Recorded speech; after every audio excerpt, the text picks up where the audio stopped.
but seriously, throw me in the smooch tunnel. Okay. Perfect beginning to the recording. Thank you, Zach. Yeah, that's the beginning of the recording. Thanks, Zach. You're welcome. Credit to the team. Speaking of, Kirei. It's not the worst thing I've said at the beginning of a recording. That's true. So, Kirei. Yep. You are going. I believe you were going to row your makeshift raft from the island house back to the door on the pier. Yes, she hit a dead end, and she is very displeased about having to go back. Okay. I totally forgot to pull up my dice roller for the rooms, but we got it. All right, so... Oh, this is a fun one. All right, so, Kirei. Mm-hmm. You, I assume you are in Trinity. Yes, once they are back aboard shore, she's going to leave the box of booze on the island thing for now because she doesn't want to carry it through the whole freaking thing, but that's fair. She does want to leave it on this side so that it's easier to access. And you will. So you go through the door, and you step out onto a stage. Suddenly, spotlights are on you. There's an applause as you hear, and welcoming our next contestants, somebody, and everyone applauds, like vigorously. And you find yourself standing on a stage with you get the barest glint of an audience in the stands out there, but like with all the lights on you, you really can't tell. A fancily dressed robot host is standing in the center of this stage, and there are 3 doors at the end of the stage. Will somebody please come up to approach the doors? I guess Kirei half wishes that is beginning to really wish she'd brought Loki because she'd really just love to invisible through this. She reminds herself that this is all fake attention and powers through it. We'll head up to the sky. And the robot takes his microphone and affectionately points it at Trinity, not acknowledging the fact that that she has no mouth. And he just says, "Well, somebody, would you like to tell the audience a little bit about yourself?"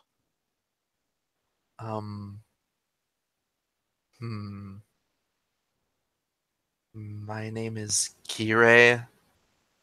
I am a Tenno. Kirei, a Tenno. Where do you come from, Kirei? A Tenno? Nowhere in particular. From nowhere in particular. Give Kirei, the Tenno from nowhere in particular, a round of applause. And the audience goes fucking wild. Now, Kirei, from nowhere. Do you know why you're here? I have no idea.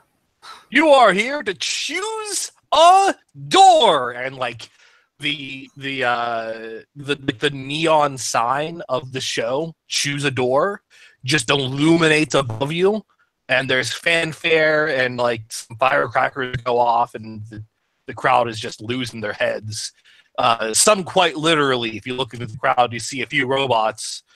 Their heads have rolled off of their shoulders, but they're still applauding. Is that normal? Seems like it.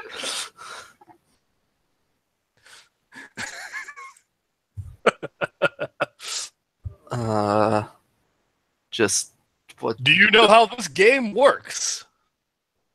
I assume that I pick one of these doors. I am going to show you what is behind one of these doors. Okay. You may then accept it and take your prize and be on your way. Or you may instead choose a different door. And the crowd is just like, Is that really surprising? there's a laugh. There's you think it's a laugh track, but it might literally be just how they laugh. Well, I guess they are technically any speech they make is recorded as robots, so or at least synthesized. Yeah. So, Kirei from nowhere, allow me to show you what is behind door number 3. And there's a little drum roll, and the spotlight goes on door number 3, and a robot that looks exactly the same as the host, but in a bikini, is standing there. This one, like, there's like no, like they're barely anthropomorphic, so it just looks really silly. I figured, yes, these are not like made to resemble real humans. These are like they have the basic shape of a bipedal. Yes. And this one opens the door, and the host announces at the same time as you see it, a big old pile of credits.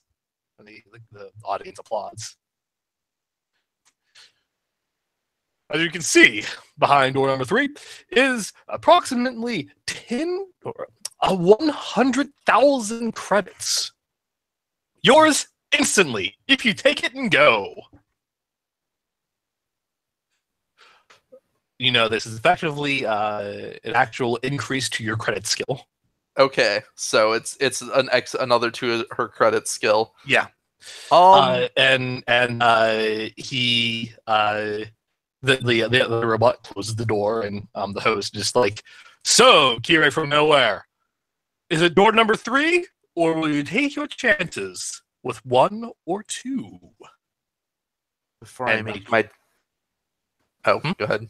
If you have more to add, go ahead. Like all the spotlights suddenly focus on you, and like there's like a dead silence in the room.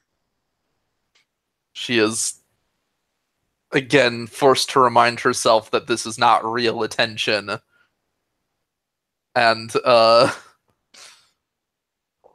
well, I guess she's in a Warframe, so it doesn't bother her that much. It would bother her a lot more if she was not, but may I examine the doors before I make my decision?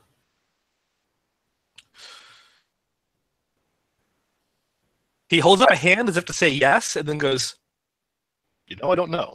I haven't had that question before. Producer? And like the spotlight goes up to what looks like an apartment or something that's like hovering like right above the doors. And you see a silhouette of a robot smoking a cigar in one of the windows, looking down at all this. And he just gives a nod.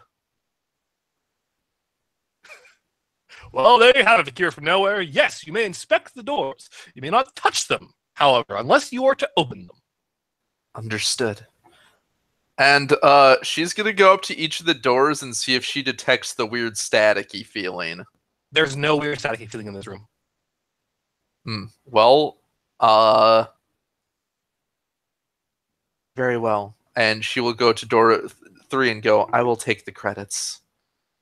She takes the credits! And the audience gives you a real hearty round of applause. Go ahead and increase your credit score by 1. Now, does that increase both my It increases the scale that you have. Right. Credits. It increases it by 1. I don't know why I have it listed as 2 out of 2 because this skill does not have a max that can be depleted. It's just a current. Anytime I use it maxes at 5.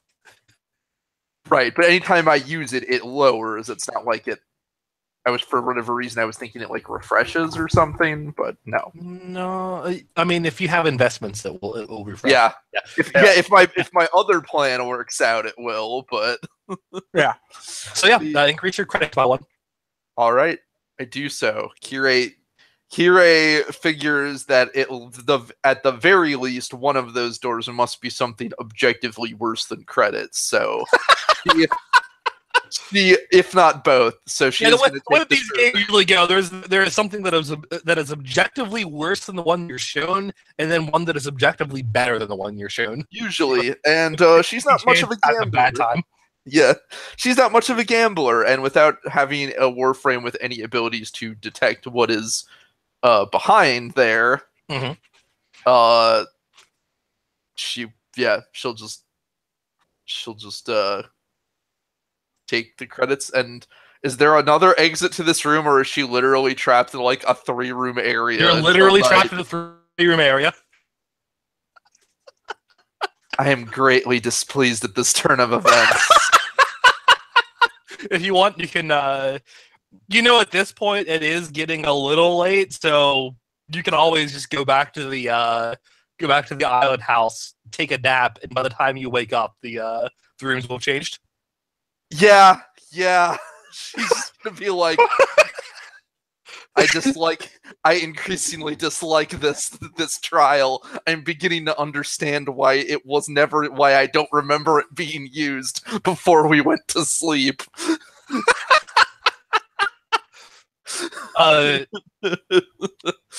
you at all go like into the audience to watch any other things that happen in this room? She will, since she apparently has time to kill. Yeah, normally she wouldn't bother, but she's got time to kill, so she'll wait around and see if anything else happens.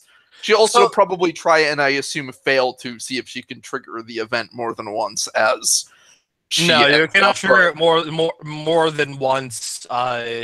You think you might be able to trigger it again if, like, after a refresh? Right, that would make sense. The rooms that have, like...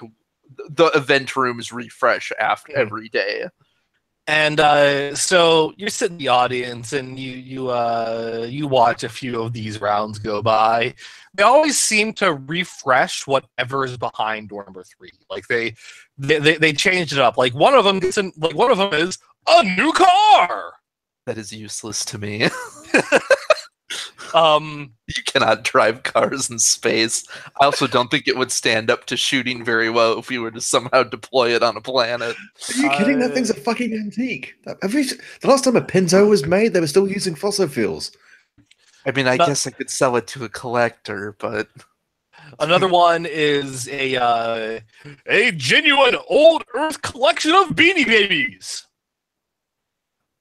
Of what? Oh, this one's a kitty. Cute. There's another one that is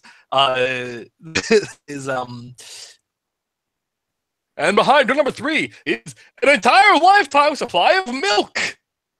And like the person, the robot that went up there for that one is just like, I'm taking it right now. Don't even tell them about the other doors. I love milk. But you can't. This game confuses me. There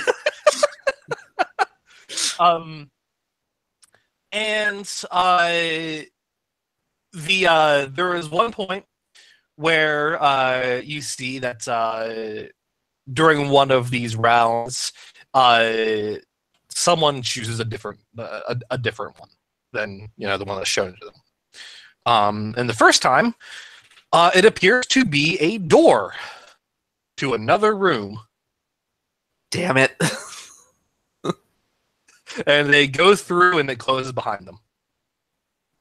I don't suppose Kirei can do anything to try and dash through the door to try and get something done. I'm going to assume not. They give it a shot, but security's probably going to throw you out. She won't. I mean, like, you can give it a shot. You gotta be real fast before security gets you. You know what? She'll try it because whatever. If she gets thrown out, she'll just go back to the beach house. Be like, go ahead. They can only throw her out in one direction. Damn it, if she had Loki, she could have just been like, well, I'll just steal everything backstage. Yeah, Loki could have switched teleported with that robot just as they were leaving. Okay, yeah, that would be hilarious. Hi. Hey. Oh no, my door! Tell me what you get. Technically, she could void cloak and stick around and try and could have tried to do it, but she would have had to leave Trinity behind then, which is a bad idea. Yeah, okay. So, oh, I need to pull up the roller. I knew I was forgetting something.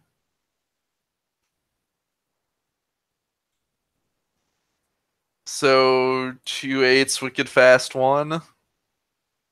You are intercepted by security. I want to leave this I want to leave and explore this trial further. You're intercepted by security, who inform you that you have to wait until tomorrow to play again, and then they throw you out into the. You are lucky. I don't wish to find out what happens if I try to fight you. Yeah, big talk. Beep boop. Says the robot making robot noises, even though it doesn't have to make robot noises. I'm determined to play this game in a friendly manner. So yeah, you're kicked back to the pier. Please let the door in the. Please let the door in the pier. I am so tired of rowing. Please let the door in the pier go somewhere. Go somewhere tomorrow. Okay. Or let the door in the house rather. Yeah. Okay. So, are you gonna go? Just kind of. Yeah, she'll bring the house. Yeah, she'll also bring the. Since she's going to be staying in the house, she will bring the booze back to the house. That is fair. There was a mechanic in there. I think there was something about getting extra dice back, but she hasn't been damaged. So. Oh, fair enough. All right. She is at full HP because she's only been able to explore 3 rooms, neither of which have had any threats. Yes. Okay. So, the other crew here, MT, Yanto, Anna, and Kaite. You guys are chilling out in the hub. Chilling may be a slight overstatement. It's probably Yanto We're all keeping a looking very at each other wary like eye. it's the fucking good, the bad, and the ugly. Yeah. So there's an extra guy there looking awkward and tired. Anna has, recognizing the tension of the room, she has gone invisible.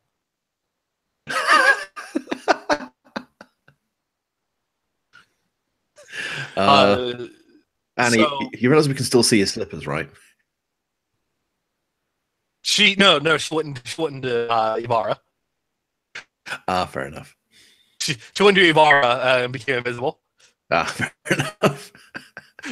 I'm assuming it's easy to find it because you just walk around the room until you also disappear. She has a non-AoE invis. Yeah. You walk into the room until you bump into her. That's my face. Fair enough. You know she's around when your wallet feels credits lighter. Hey. How about not grabbing me by the face? Ow. Ibarra has like one eye, dude. Look, if you were visible, we wouldn't walk into you. Yeah, but you could cut the tension in here with a baseball bat. A what? A baseball bat. Ancient Earth weapon, primarily designed to break the kneecaps of people who hadn't paid their debts, as far as I recall. There was a sport around it, as far as I believe. Yeah, I heard of it. It was one of like the early blood sports. Like I remember you would have competitions where you would be trying to extract money from people or something, and you would use baseball bats for it. I don't actually know what a baseball is or how that plays into it. I don't think they did either. I mean, you can tell by the names of the teams. I mean, you had like the Red Sox. You had, well, what I know. Oh, maybe that's what they owed. Maybe they were paying them back for diamonds.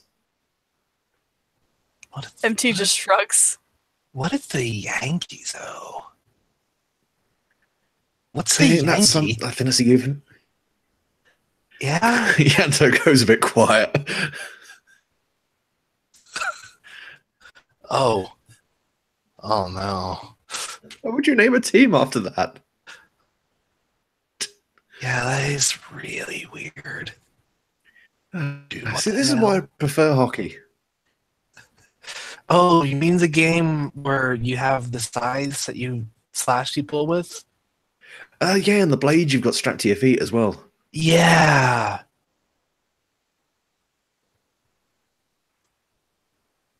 Yeah, Earth sports were fucked up. Yeah, they were. Glad we now live in a more civilized age where he looks around. We go through some bizarro obstacle course, which is where we just throw unstable power cores at each other. Hey, We man. haven't really changed that much, have we? At the very least, no one dies in Monaro.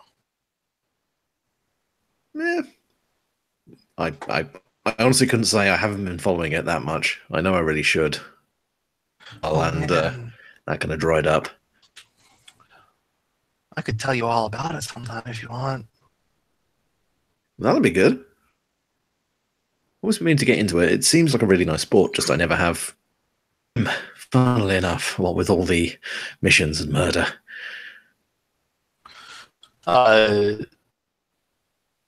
Kaite over there sitting next to MT is just like, hey, so while they're flirting, are we gonna go somewhere? You know what? Yeah, let's go check out another room. Yeah, where are we going? Where haven't we been? Left? You can go up to the transference chamber and hit up the garden. You know of that. Mm-hmm. I don't know if Anna and Yanto told you about the smooch tunnel. They probably did not. No, we're not talking about Smooch Tunnel. Here's what I want to do, actually. Can I take a record of the rooms that we have found so far? The rooms that you found so far? Yes. You have the fortress. No. I understand that. I get that. Can MT keep a record of them? Yeah, you can. Okay. Because they're going to switch, but the rooms are the same. So if we just discover as many rooms as possible, first thing. Yeah. That's smart. Like make a map, but make each of the rooms interchangeable so I can switch them around when needed. Cube. What? Some kind of hypercube. Never mind. So, you're currently standing in the hub. You can either go to the guest rooms and possibly go back to the fortress and deal with some waiting for Godot bullshit, which you just nope the fuck right out of. I did. Like with great austerity. Or you can head up towards the transference chamber and see where all that leads. I will do that. You can use either of the south or the south or west doors from the hub. I want to go through. You don't know where the south or west doors from the hub go to. Yes, I want to go through doors I have not gone through yet, but okay. In the interest of filling out more of this map, like what is a room?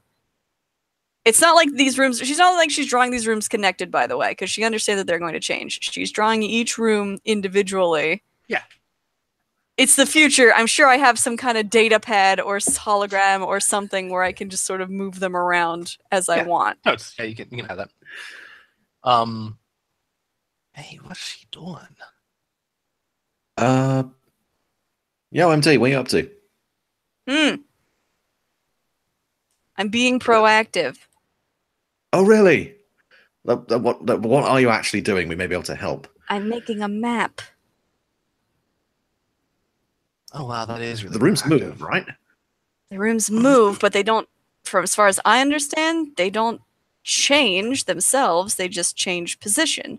So if we know what each room is and approximately how big it is and what's inside, when they change position, we should be able to be a little bit more prepared for them. Ah, And making a okay. map where you can move the rooms around. I suppose we can also like list ways to get through them as well. That would probably be helpful. Should we tell you the rooms we went through then? Sure. All right. So and just Amazon goes on to explain the meadow and the way they got through it, avoiding the flowers by using the zip line. And then gets the smoosh and goes, yeah. So options with that one. Ivar turns invisible again.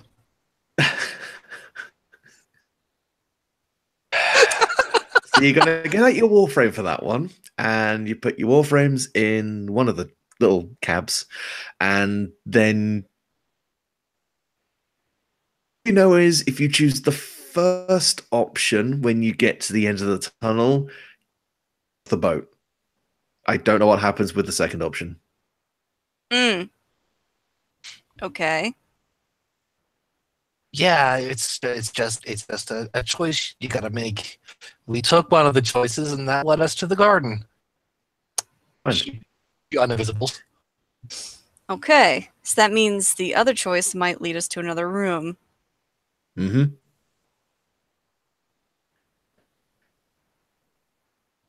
Or, possibly saying, like, we made the choice because I thought it would be bad, okay?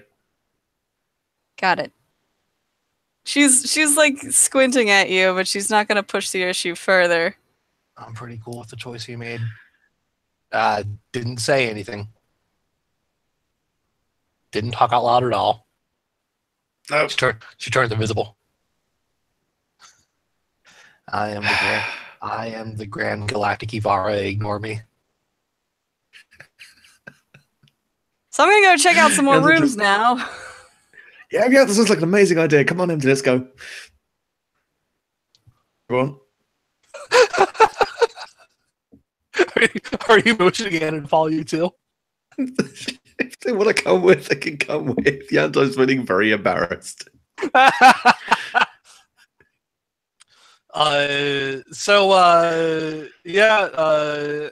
and Kaite will join you. Where are you going? You on through the west door or south doors from the hub, or are you going to head back to the Tunnel of Love? But Empty's the bullshit cartographer. She can do what she likes. I want to go to a room I haven't been to. So westward? Westward. Yes. Okay. Let's roll some dice.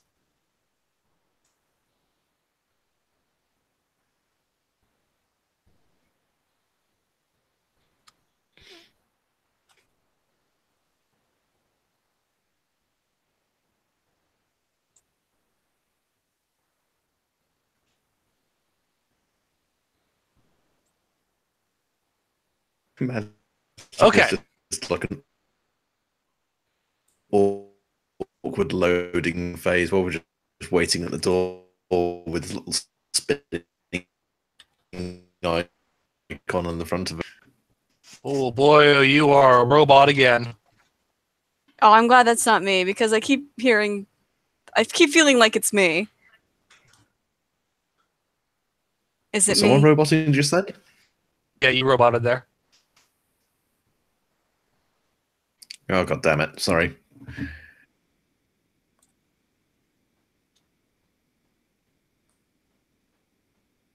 I'm paranoid that it's me. But you sound fine. If it Thank you. is me, I can dip back out again. I'll tell. I mean, I heard you fine just there, but you roboted out like for a moment. Should be fine. Okay, so you guys step into what appears to be a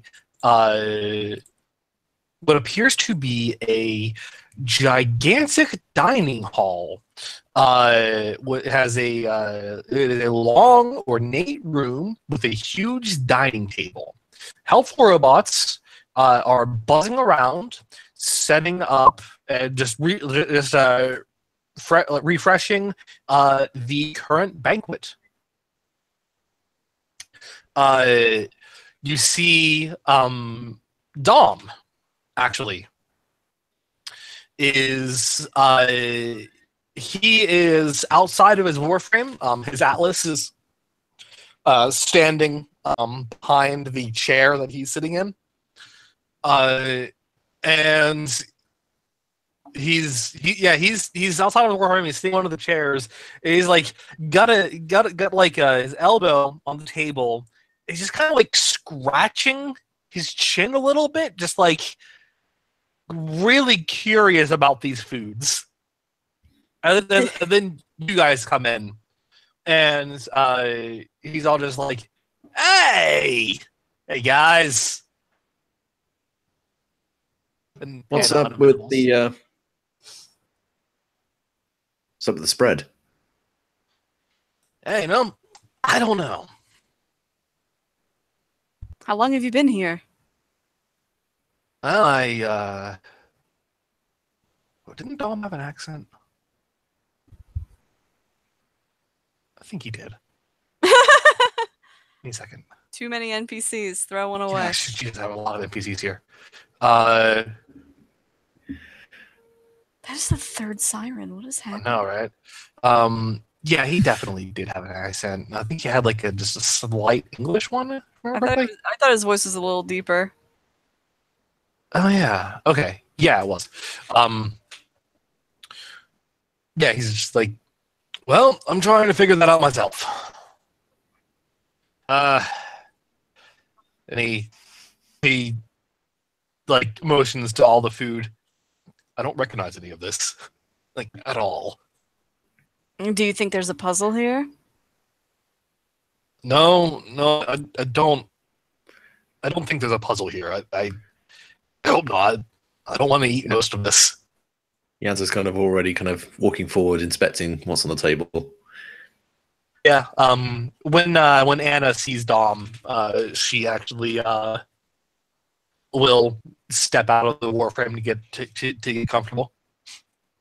MT, you see Anna is, well, as I described in the last session, she is kind of a beanpole of a girl, tall and wiry in shorts, a loose-fitting sleeveless shirt, and slippers, and has very bushy black hair.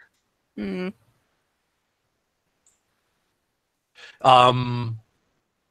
And she goes, and she's also looking through all this, and so is Kaite in his Warframe. And you guys see that, like, none of this looks appetizing at all. There is, incidentally, a door at the other side of the room that you could probably use to get out of here. But none of this food looks appetizing, like, in the slightest. Can I scan it? If I scan something, will it tell me its basic makeup?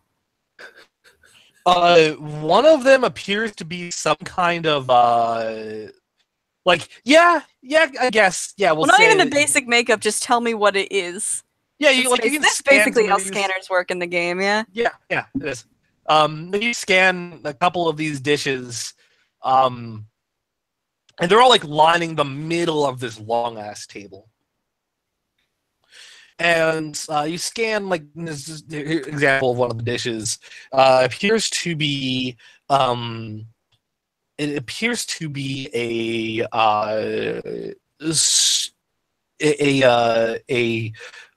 void worm that was that had to be boiled alive and then sautéed in butter and spices. Okay. You think it's still moving? Sounds. I think those are just neuroelectrical responses from maybe the salts. There is There is another example of something you find here is flayed technosite, which is just it just looks like the kind of shit you see in an infestation, but like flayed in a sort of in a way that looks like filet mignon, but way grosser. Mm. It's not even safe to eat. There is one that is like some primordial fungus that it looks a little bit like technocytes, but like in a fungal way, and it just like raises a little bit ceilingward, and it is made like it is made almost in like a dessert sort of thing, with like cinnamon and some dairy products and the like, which with mushrooms in general would be awful, but with these mushrooms even worse. And Dom is just like, I have no idea why they need these. Why these are here. Well, tell me this. Does every room have a purpose?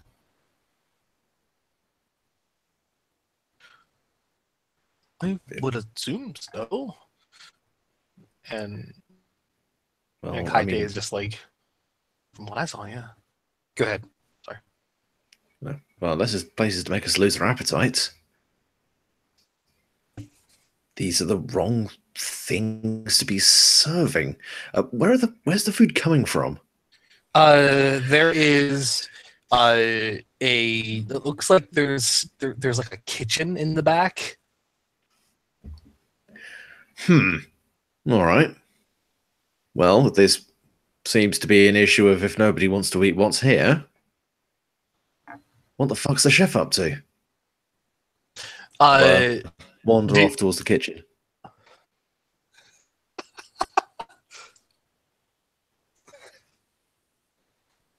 And there's Chef Warframe. There is a smarmy looking robot who steps out of the kitchen. Would you excuse me? You are not coming into the kitchen. Oh. What'd you say, Luke? Really? Why not? Because that is for me and my cooks. Well, when your cooks deign to show up and actually start preparing food that the people at this table are willing to eat, I'll happily help them. If you're not willing to eat this food, then you are not a man of taste. Taste things? I can taste things that make my face go numb. How can robots know what taste is? That's also a secondary point. Thank you, MT. A man of courage. You have no idea what eating these things can do for you.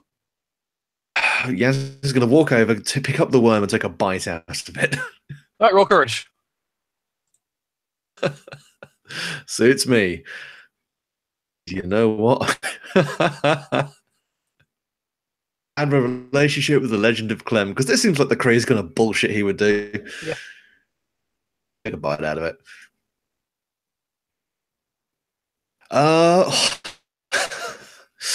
Do I want width or height here? You want height. Pair of 10s. All right. Is that or 3 7s? Okay, now we're going to go ahead and roll a d10. How much damage I take? Good times. 6. That's your guts, right? Mm-hmm. Go ahead and temporarily increase the maximum by 1. Hot damn.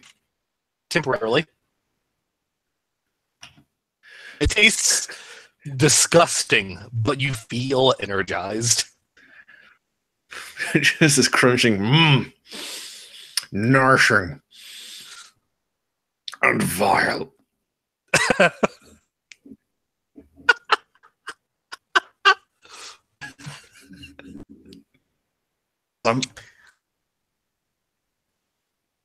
Kaite sees this, and he is not to be outdone. Karate, feast on my worm.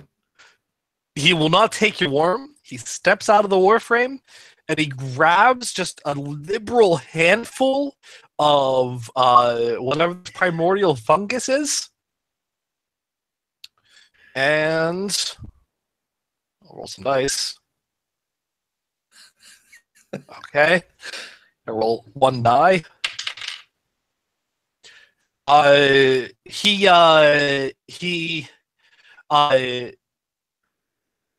does that, and he like looks around, like he grabs a liberal fistful, takes a bite, he looks around, he like looks as if he's gonna throw up, and then he looks around again, jerks that back, and then like he grabs, like just out of curiosity from something he's feeling, he grabs the chair, and then like crumples it with one hand. Damn. And he's just like, oh my god, this is my favorite room! Oh no. I see. So the food is disgusting, but it'll give you a boon. By the looks of things, yes. It turns back to the robot. Can we get some drinks in here? Do you want infested eye juice? Or would you like pure distilled hatred? It's my specialty. I'll take that one. Roll courage. Oh, I'll take the eye juice. Courage, huh? All right. Yanto, it tastes awful. Doesn't do anything else for you. You've already had your boon from this. Mechanically, you now know. It's torture now. You now know that mechanically, at the dining hall, you can gain a random boon if you succeed a courage check to eat. Nice. Once per day. Also, NATO, I don't know if you've been aware, but you are a little robot-y. I don't know if you've got like something downloading or Steam up or too many tabs open. Just letting you know. Let me just go ahead and close some things out. Got a couple clicker games running. Who can tell? Yeah, who can tell? I'll just go ahead and kill Steam. How do I sound now? I mean, All right. Yeah. Okay. I mean, you always sound beautiful, but you know. Oh, Yeah. guys. It's not like full-on robot-y. It's just every now and then you definitely hear like a couple skips in your voice or a little tin. I can go ahead and I guess close out of Discord maybe.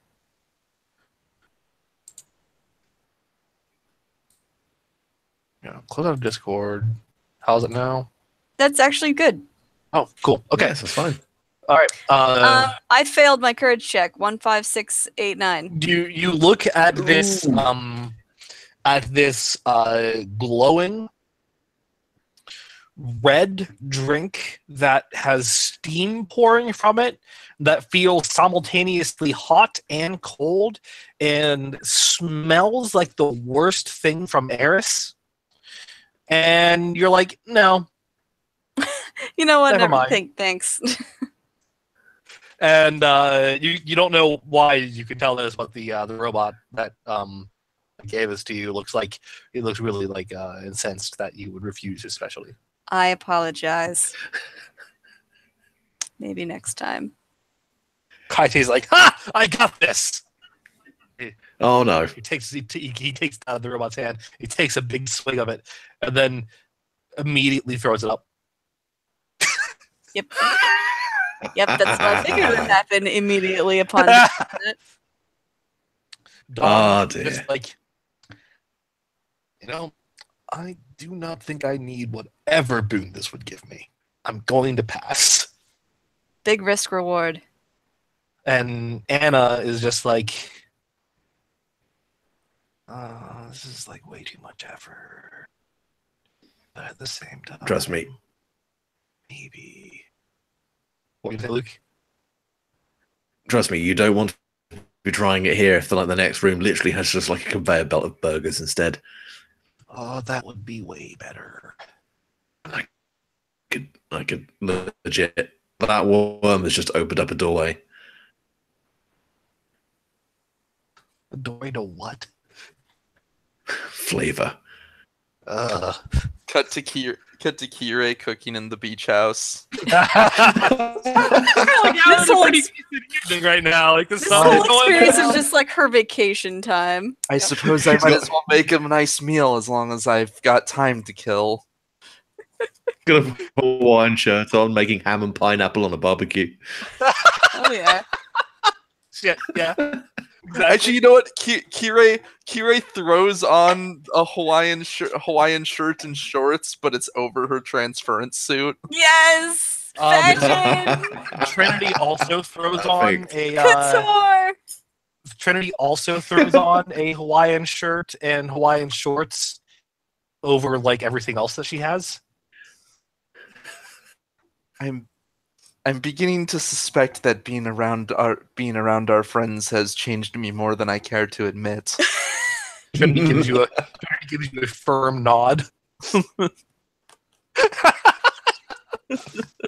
Anyway, back to important things. So are you guys going to go through the next door then? Yeah, I invite Dom. I'm like, we're making a map of the area, we're trying to write down every room that we find and anything notable in it. So when things do change, we might be a little bit more experienced as to what we're getting into. Sure. Would you like to join us? Yes, I would actually. It seems you also have Anna along with you, so I don't see why not. Yes, that's the way, team leader. I think keeping together is probably the most advantageous for everybody. In fact, if you came to any rooms before this one and want to add them to the list here. Oh, sure. And go ahead and roll. You don't have to tell me about them right now. You can we just say he does that, and if like maybe I'll use this as a roll or something to know if a room that I run into is on my list.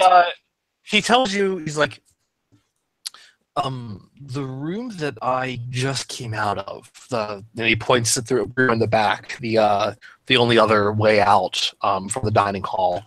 It was, well, I can just show you actually. And he gets up and he'll lead all you guys out towards it. Anna will snag one of those worms on the way out, and you're not even gonna brown bag that? Come on, man. They can make you a little tin foil. I don't know. Pure brown. She takes a bite out of it, gags,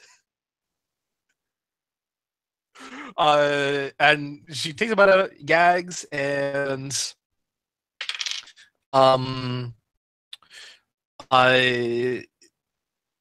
well, you can't see what boon what boon she's gotten. She doesn't immediately try it out, but she's just like, "Oh man, Yanto, I agree with you. Anything else would be better." Why?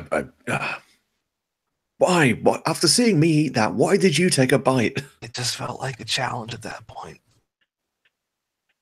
Well, you took it like a champ, I suppose. Unlike old one-shot McGraw over here. It's like it's quite very heavy. It's like when like your friend eats something incredibly spicy. It's like this quiet challenge of, yeah, can you do that?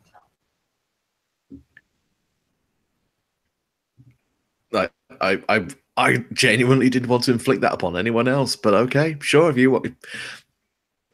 Your crew. Curry night must be an absolute nightmare.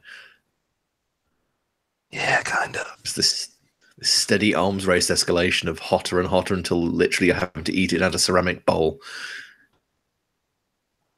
We don't do current Nice. nice with our team anymore. Grayson is too extreme. Oh. I'll take your word for it. I don't think I need any further information on this.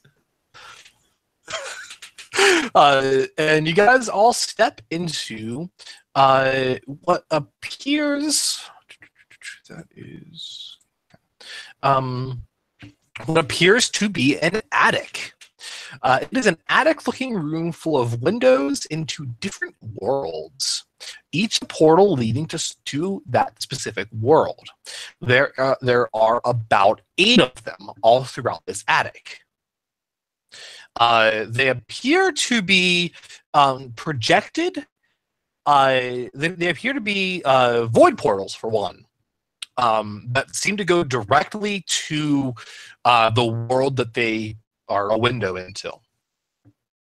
And they are about the size of a pin, whatever is projecting these void portals. You also hear the distinct sound of static in this room. Ah, okay. I will look around. Yeah, sure. Give me a notice roll.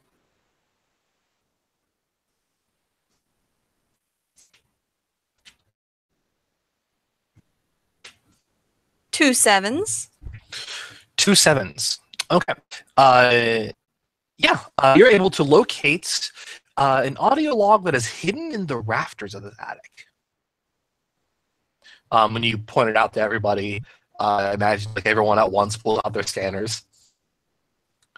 Yeah. And you hear, "There's nothing more frustrating to a man of science than wasted innovation. But channeling the storm, I have created this.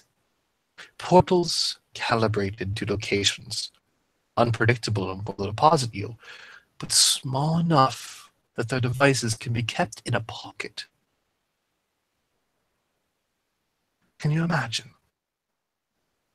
The rest of our void portals, they require massive machines, keys. But this, just a pocket. And this is where they wish my innovations to languish."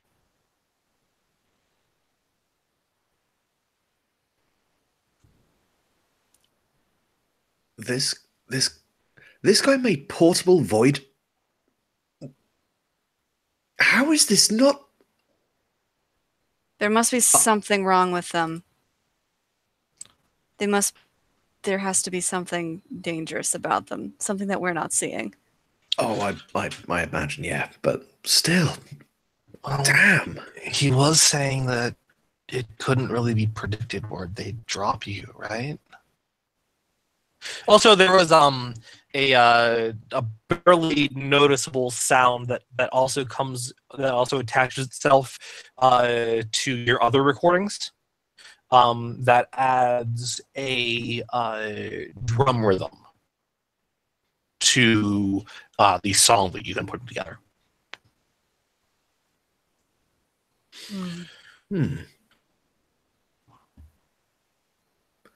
There are several portals. There are 8 of them. You got one to Ceres, one to Eris. You got one to Lua. You have one. You have another to Earth, Mercury, Pluto. What appears to just be the fucking void, and then a planet that you don't actually recognize. They are pin-sized objects. Kaite is like the first one to mess with this. Like he kneels down. Because of course he is. Yeah, he kneels down and he picks it up, and like that actually shifts the portal around a little bit, and he taps on the end of it like you would a pen, and that shuts the portal off.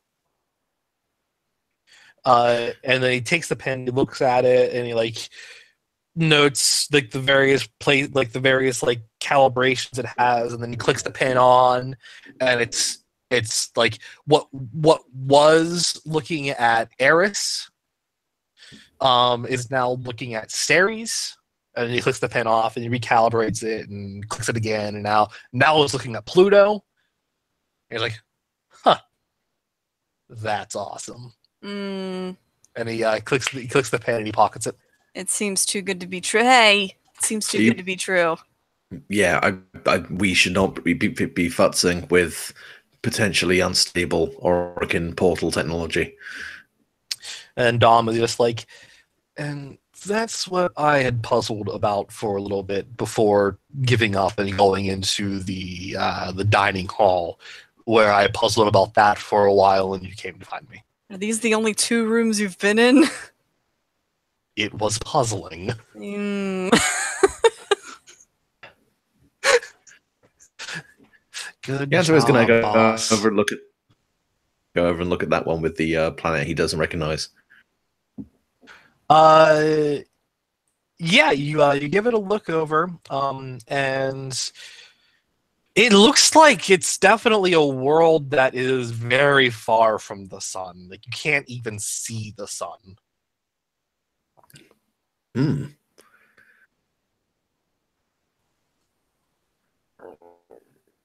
Assuming he can't really kind of. Can we see surrounding stars, or is it literally just the planet? It's just the planet. There's just Yeah. darkness around it.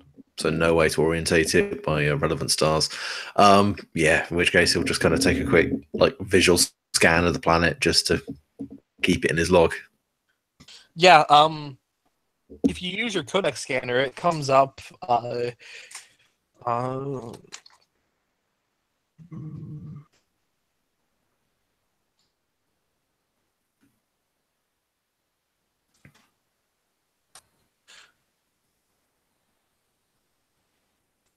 There is a particular one I am looking for.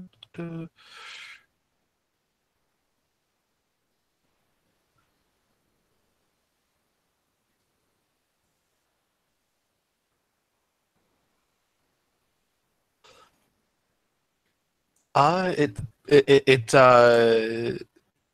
seems to identify as 120,347 Salacia.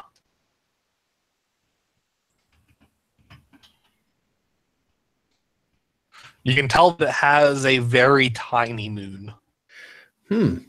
Weird.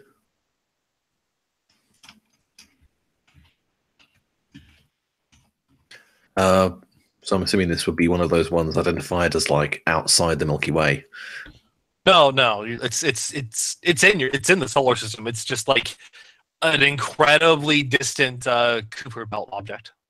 Fair enough. Sort of Yeah, like Maki Maki was. Right, of course. Absolutely no. There's absolutely no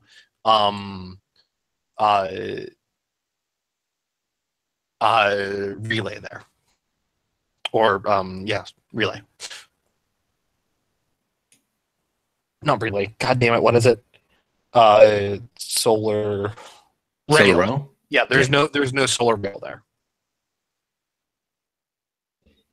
Yeah, Bianto will kind of notes that. It's kind of got like a pinkish color, and it looks like it's covered in winding, almost like a maze of caverns. Yeah, Bianto will kind of again note all the spec, then click it off, and probably pocket it as well. Yeah, that's fair.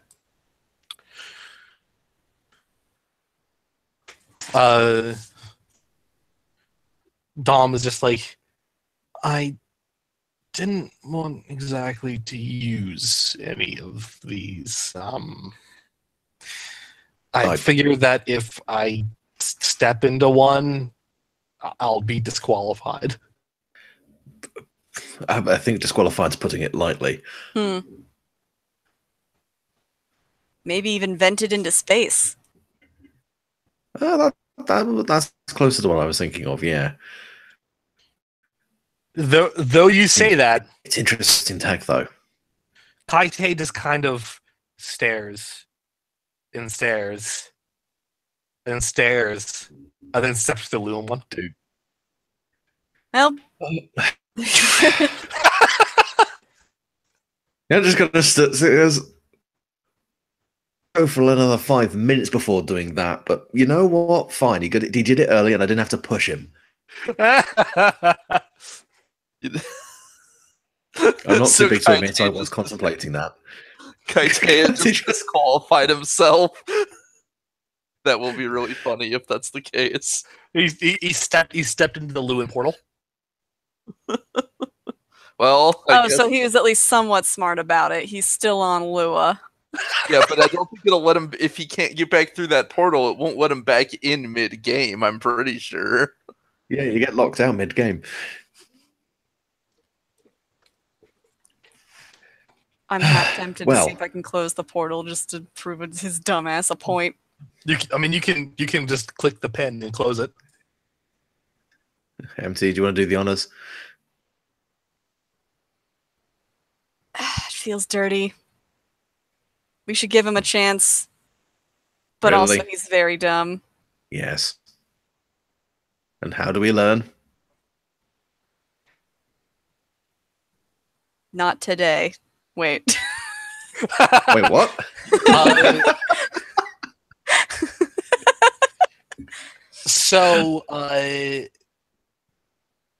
Yeah, that happens.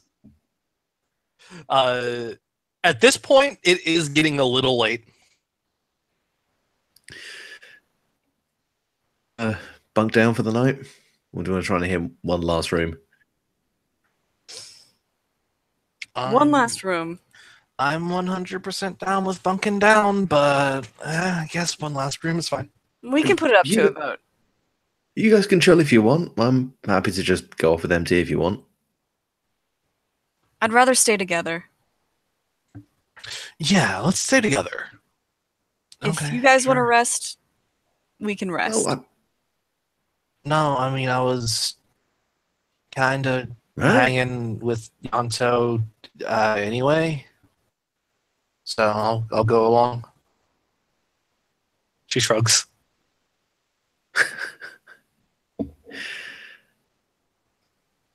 So yeah, where are you guys gonna go? Are you gonna so you return to the dining hall, walk down the hallway and back into the hub.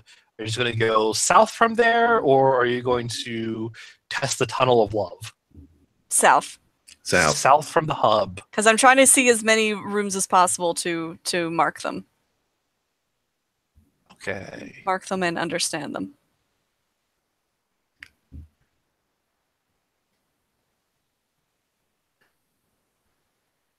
In fear because I know my room hasn't come up yet, and I'm quite worried. As you should be. That one is okay. You find yourselves in a very nice little clinic. It is manned by a few helpful robot nurses. There are several comfy-looking tables and the like that you could lay on if you were hurt or sick or anything like that. These helpful little robots come up. They ask if there's anything, if there's anything you need today. Given that none of you are hurt, clearly no. And the nurse is just like, well, you just let me know if there's ever anything that ails you. You just stay a night with us, and we'll help you get right into tip-top shape. Actually, do you mind if we stay tonight? Yeah. I mean, if there's nothing that ails you, though, I'm sure there's a comfier place to lay down. Well, we're a little tired from exploring the area. This seems like a good a place as any to stop. Oh yeah, sure. We got plenty of beds. Hey, What but do you guys say? wasn't there like when you say there were guest rooms? Yeah, there were proper rest quarters back over that way. We can just walk all the way back. That's fine. Are we really gonna choose between sleeping in the immediately more convenient yet less comfortable clinic, or take us to get back to the proper beds? Convenience over comfort. Comfort has always been my go-to. But yeah, let's walk. Thank you. Okay. So you I'd guys like to walk back sleep to the somewhere I guest can rooms. stretch out. You guys walk back to the guest rooms, and I assume you're just gonna pop out of your Warframes, pick a guest room each, and then just have a cozy night. Yeah. All right. This is the point that I would give like a little RPG like in chime. But one by one, everyone wakes up the next morning, and I get to pull these all away. Okay. We'll go with Kirei. Kirei. Yo. Gilligan's Island theme plays. You had a pretty nice rest on one of the on one of the guest room, or one of like the beds in this little house. It was very comfortable. I suppose I at least should be grateful I was trapped somewhere with a restroom. Yeah. Where are you going? Oh yeah, she will. There's the door that there's one of the doors in the actual beach house, and then there's the one at the dock. Yeah, she'll reinitiate transference with Trinity and head into the one that's in the beach house. Okay. Oh, I need to actually re-roll that because reasons.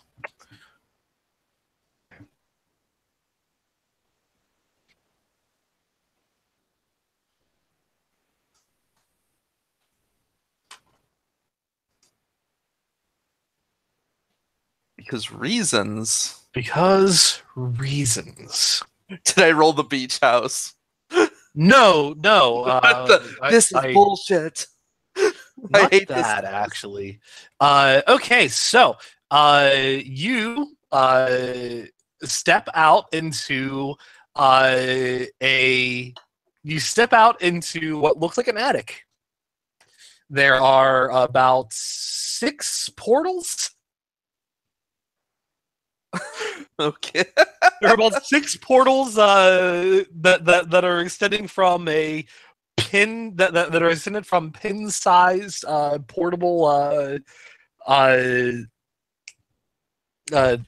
portal creators basically. And you heard the scene I described last.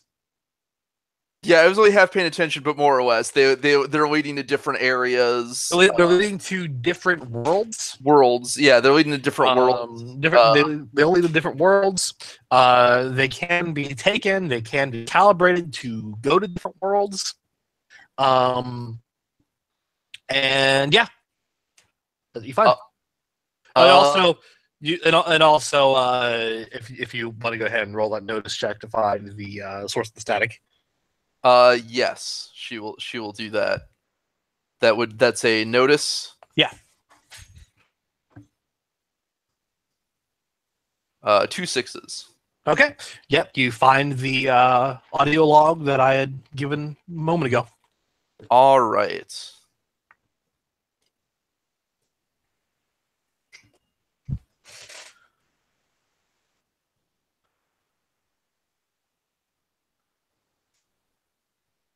And then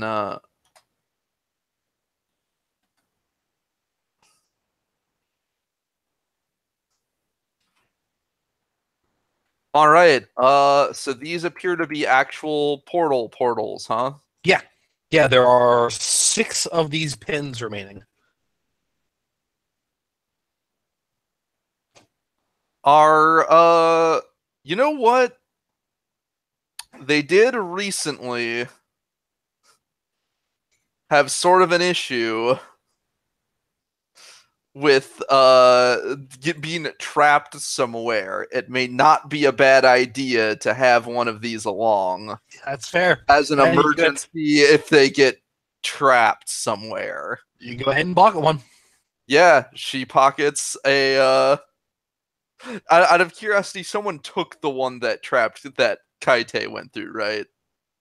Yeah. Okay, so yeah, that'd be funny if she could. It'd be really funny if she reactivated one of them. Like, huh? Why is this one off? Reactivate. Kaite's like, "You motherfuckers!" Comes back through. Wait, what? You weren't here before. Okay. Yeah. So you can either so try one of the portals or mess with one of the pens a little bit, or yeah. head to the other direction from the island house. She'll just like do a quick switch through all of the pens and see if any of them like switch through the settings and see if there's one that looks like special or anything. Like maybe the idea is to find one that isn't find a portal to one that is somewhere else in the trial or something, and not you are able to you switch through, and it seems that there are calibrations for every world in the solar system, even ones that don't have solar rails. oh, that could be useful given that some of the things they've just learned. And eventually, though, you're able to find that you're able to find that Lua again seems to come up, and when you have the portal on, you can almost hear a faint static coming from it when it's focused on Lua.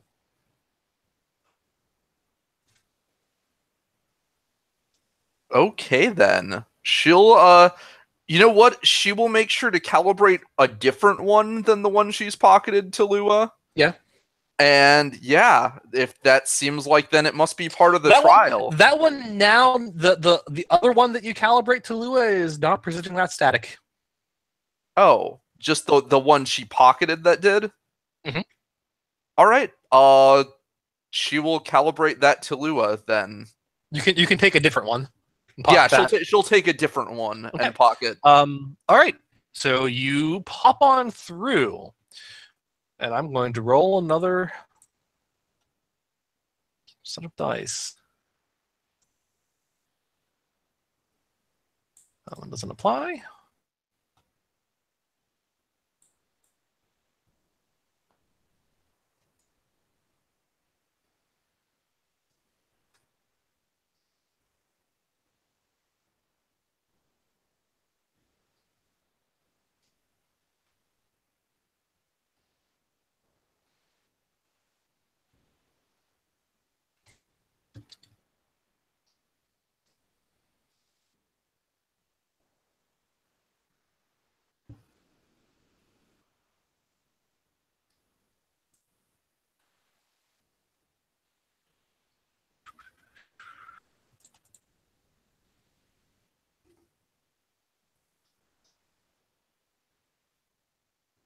Ooh, there we go. It's a lot of dice rolling you're doing there. Well, there's a particular mechanic to that. Okay. So some things would not be applicable. All right. Fair. So you step out into. That one is. you step out into what appears to be an observatory.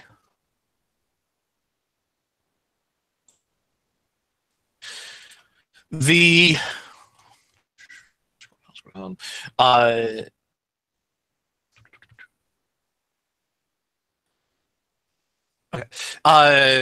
it is a disjointed room that seems to be floating in the void.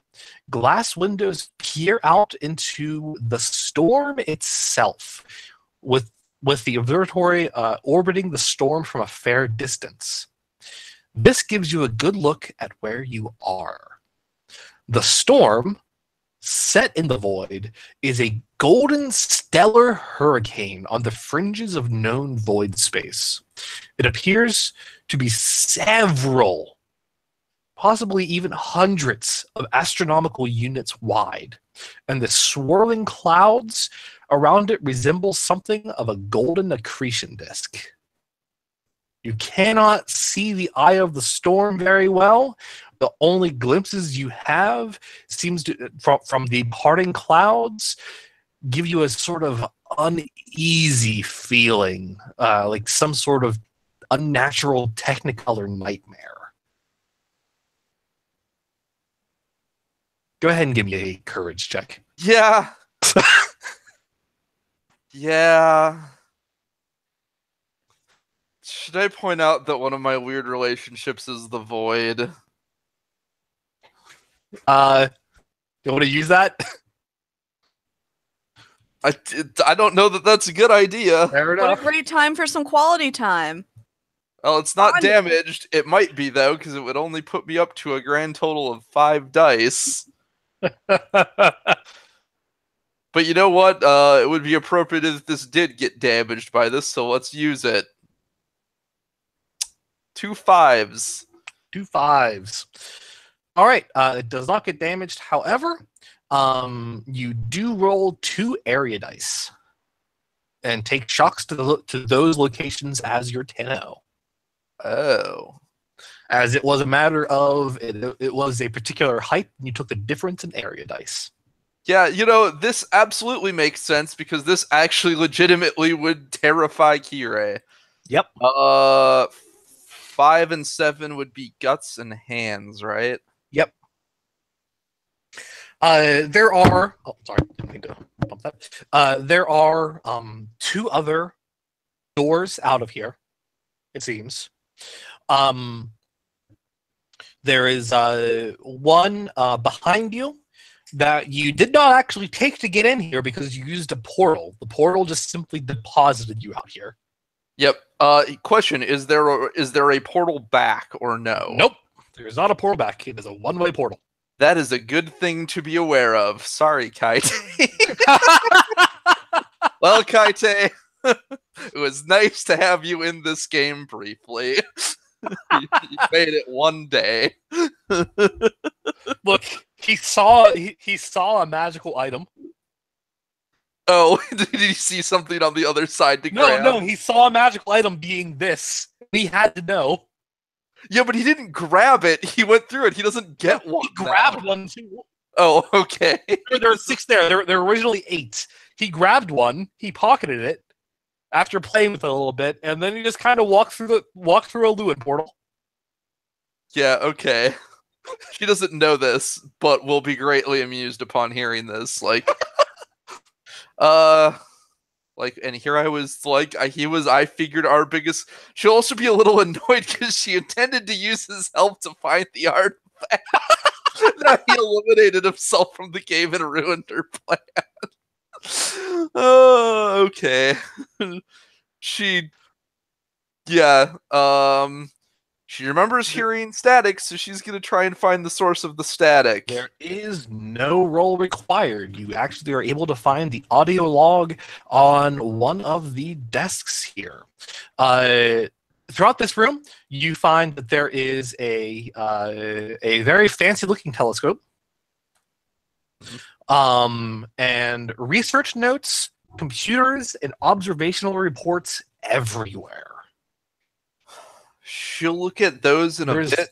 There's an audio log that can be found next to some of the notes out in the open. Yeah, she'll scan the audio log. Okay. You hear their comedian Zypho say, terrifying, beautiful, unlike anything we've ever seen. Congratulations, Tenel. You now count among a handful to have ever seen the storm from this distance.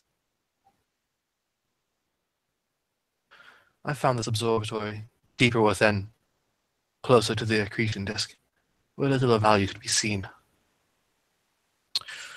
It took my void ship decades to tow this tiny little world into an ideal position. Decades. And yet, when I finally returned to Lua, only a week had ever passed.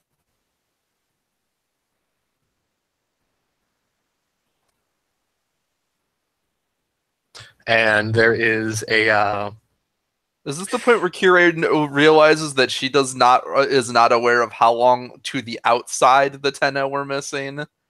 You know, to her it felt like 2 years. Yeah. Yeah. And there's also you hear with that one, you hear the choral background.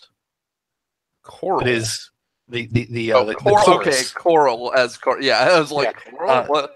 No, it's the like the chorus. It is mostly just sort of vocal backtrack noise, but in an almost like a vaguely opera-esque way.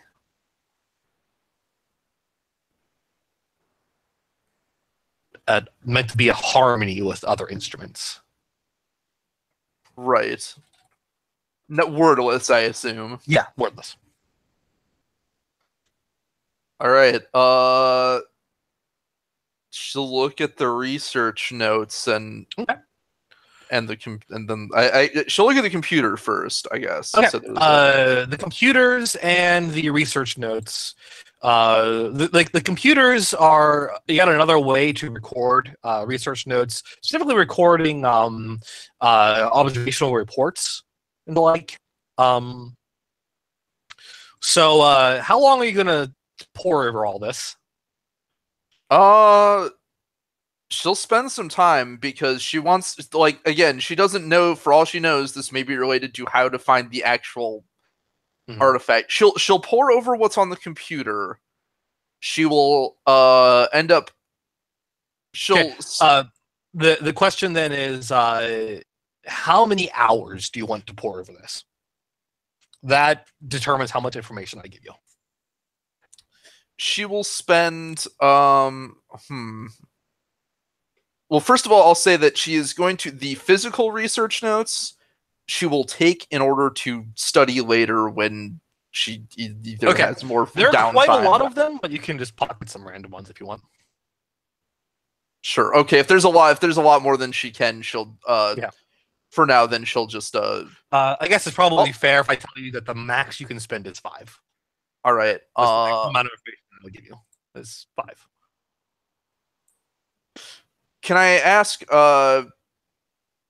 say spend an hour and then decide on more if she thinks it's relevant? Sure.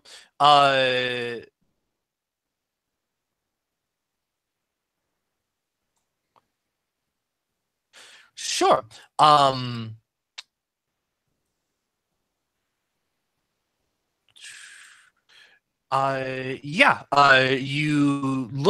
You start looking through and you get observational notes on something weird that he had said that he had said during in the audio log.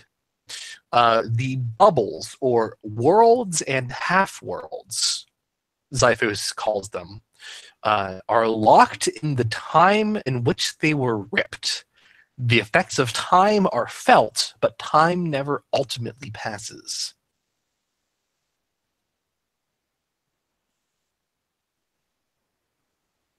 You get that from data and experiments that he did in some of these worlds. So worlds in the void, time isn't like Time Sorry, is felt.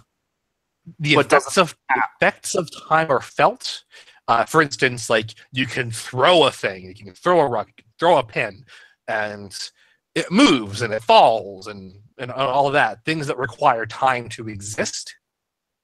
But and though those effects are felt, the time itself never ultimately passes. Huh. So that's why you see things in void shit like it's just hanging in air until something interacts with it.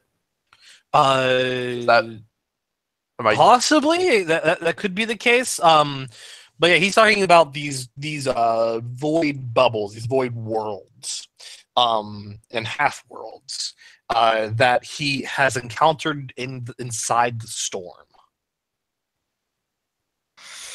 Specifically, things that he has visited amongst the accretion disk around the storm.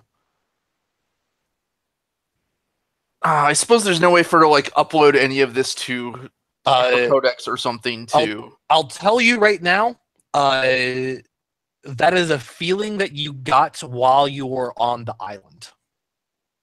That time was frozen. Yeah. So that's. You felt the effects of time, like you could move things, you could cook things, you could do things, but it didn't feel like a day had really passed. Even though it did. It did. It must have because the room order changed. Yeah.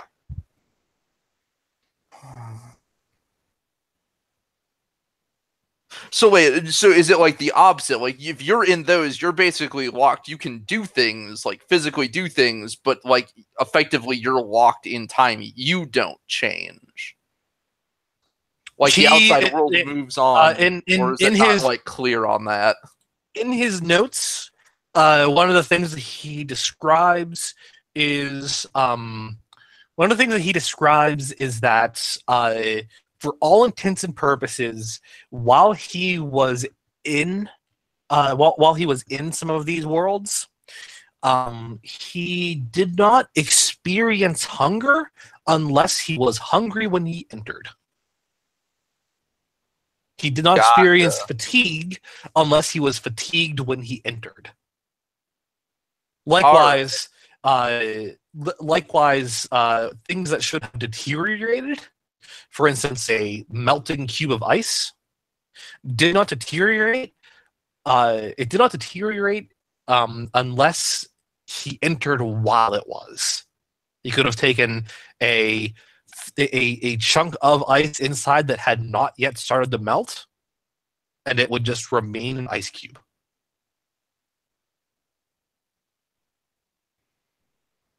That is, which this research data does fit with the profile that you saw in that room. There was no dust anywhere. It looked like whoever had been occupying the space had left yesterday. Huh. All right. This seems like it'll be relevant. She doesn't know if it's relevant to the trial itself, but it certainly seems relevant to how the trial was constructed. So yeah, she'll spend the full allotted time poring over research. So she's going to be sitting out of things for a while. Okay. She is the knowledgey one. She's... All right, well, I'll be cutting back to you periodically to give you bits of information. Okay. All right. Though I guess first I'll give you one more before we leave you. Sure. One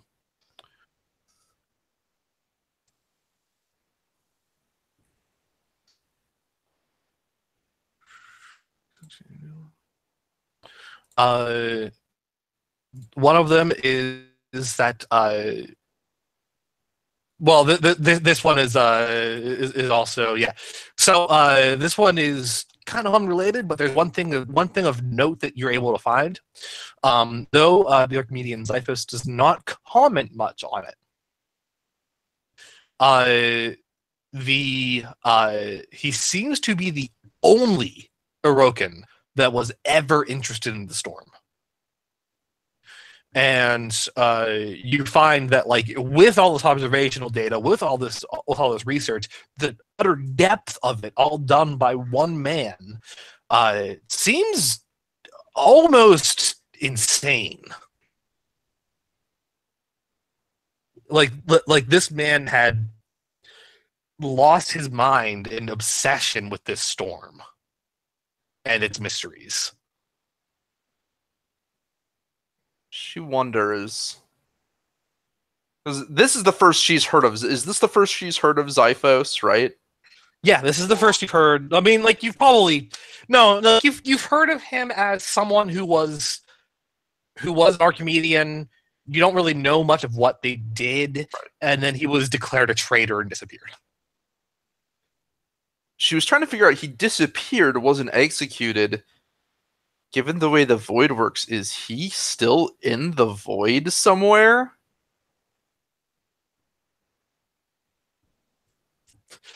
You think that while looking out into the storm?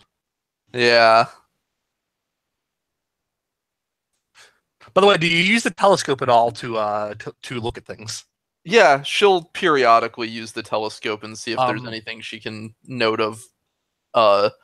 Like, if she gets a bit tired of reading, she'll see if there's anything she can note. She doesn't really like looking at the void, but there might be important shit to notice. So, most of what you find is in fact akin to an accretion disk, but you do find some debris that can be spotted within these swirling vats of light. Many of them appear to be ship parts, halved asteroids, and cut sections of unfamiliar architecture. But there is one particular detail about that. They're not ripped, they're not torn, they're perfectly severed. Nothing that you see that is in pieces that you find in the accretion disk of the storm appears to have been ripped in half. It is perfectly cut into chunks. What could have possibly done that? Not even like Warframe. Like, she knows of nothing that has the, as I assume, that has the capacity to just cleanly cut starships or pillars or entire chunks of asteroids or entire chunks of land.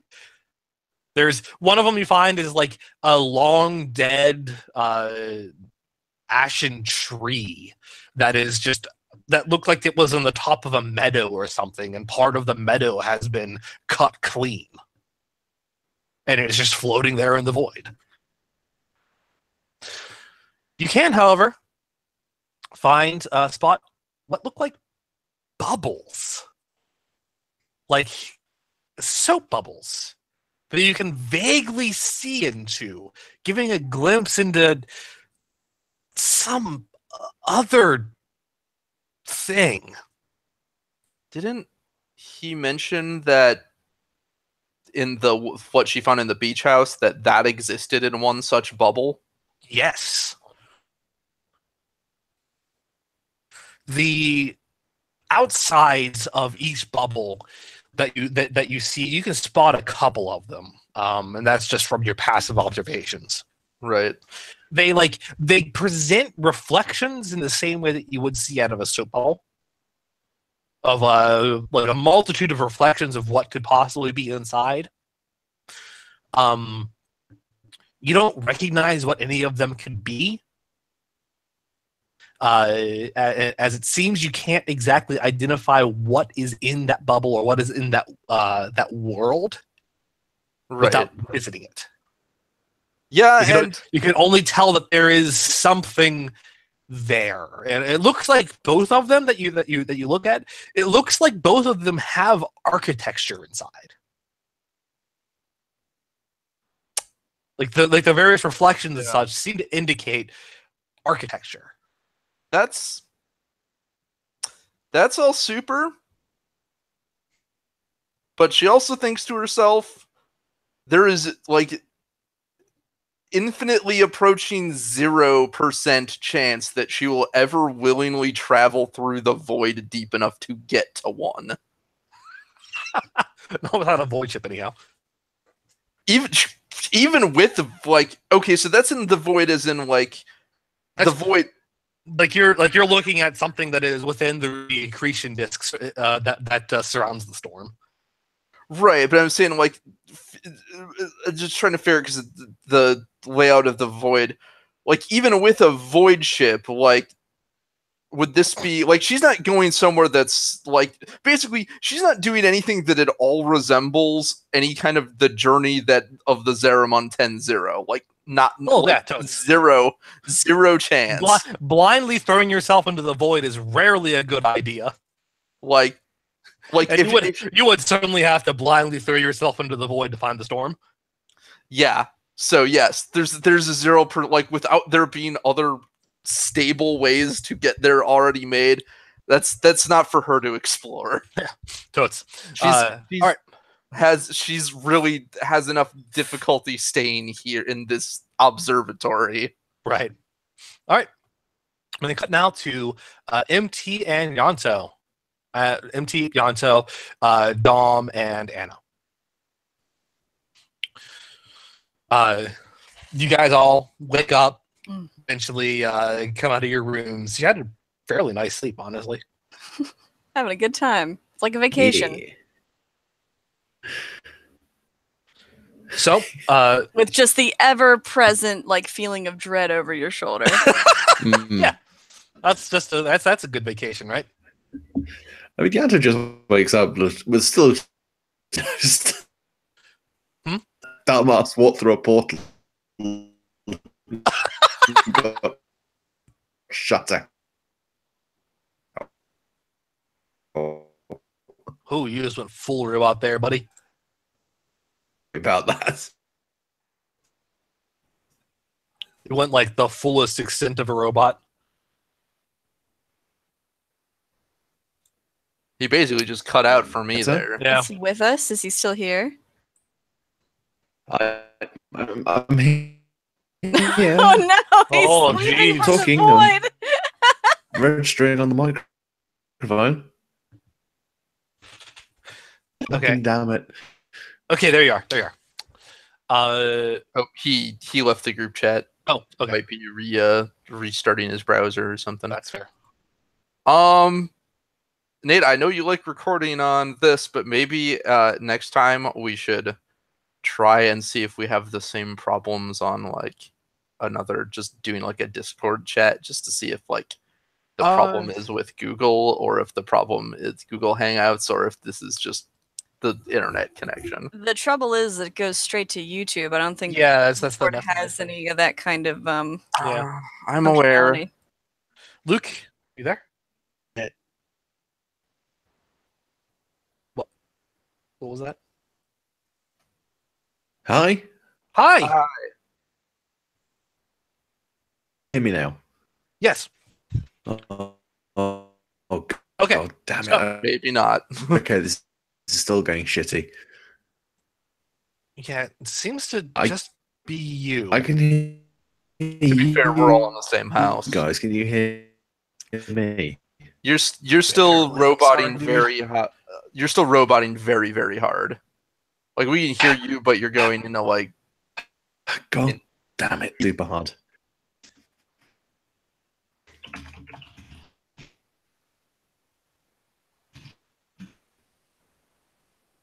Yeah, I don't know, man.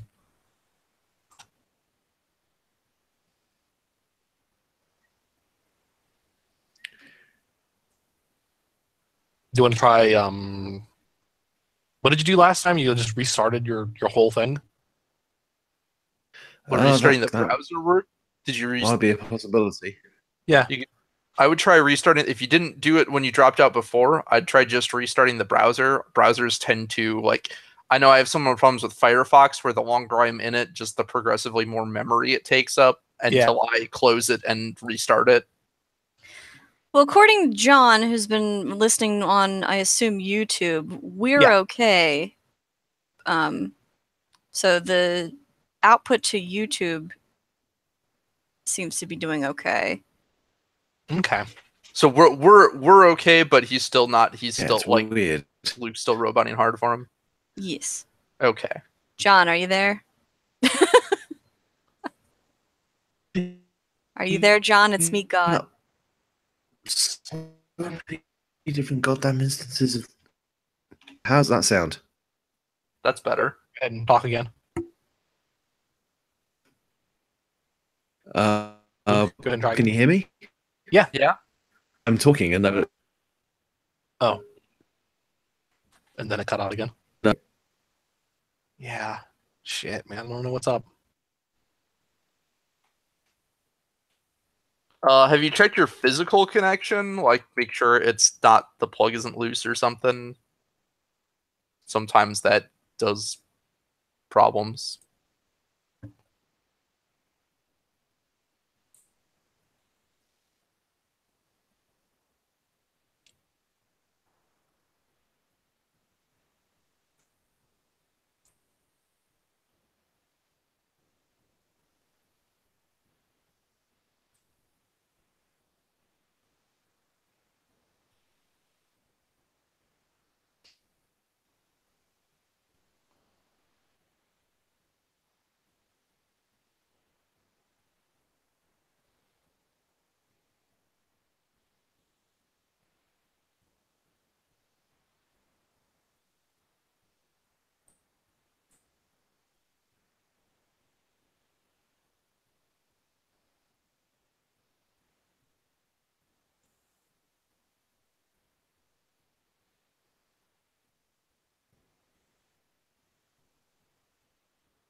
What if we all restarted? Like we started just a brand new instance. I don't know that would help though. If we're all fine.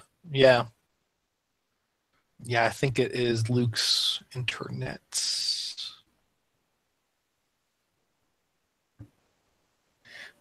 Just trying to be helpful. Oh, you're great, Manda. You're great, great, great.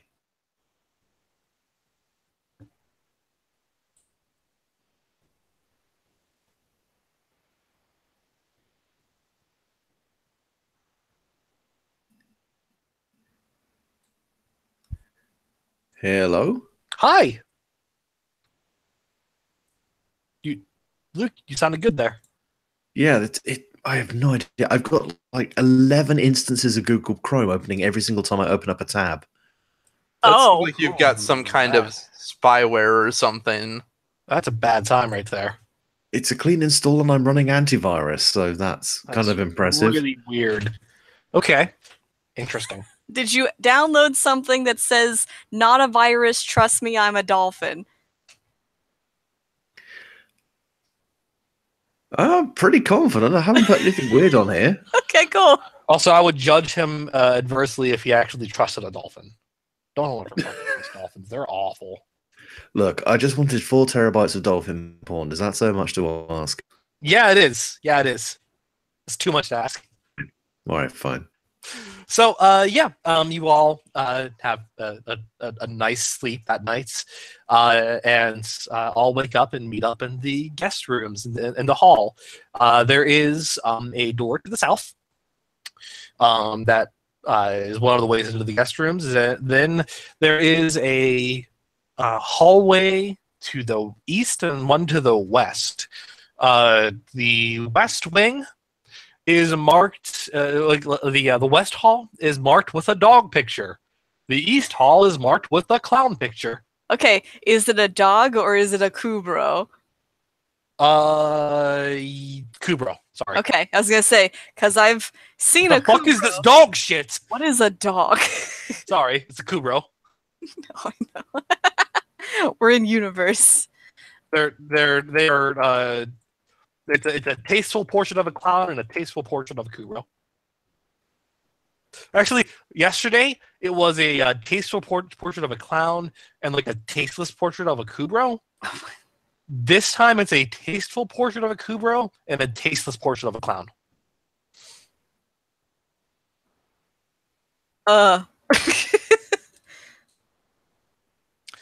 And then to the south is just a pair of double doors that are unlike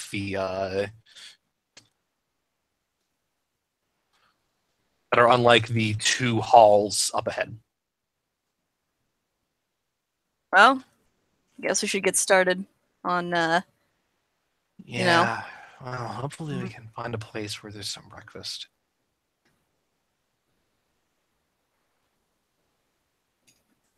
As long as it's not the place we were before. That is not a good breakfast, yeah.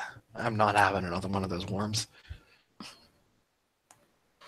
So how do we want to do this? My worms. Nope. Do we want to all stay together, or do we want to each pick a door and report back? Yeah, let's all split the party and just run into different rooms, which could all contain certain death.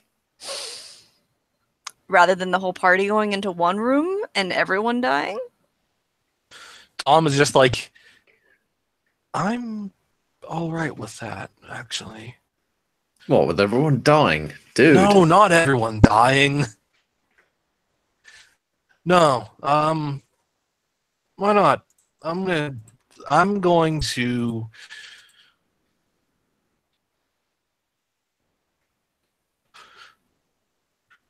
That is, sorry, 1 second. He's like, I'm going to take the clown picture. All right, then I'll take the Kubro.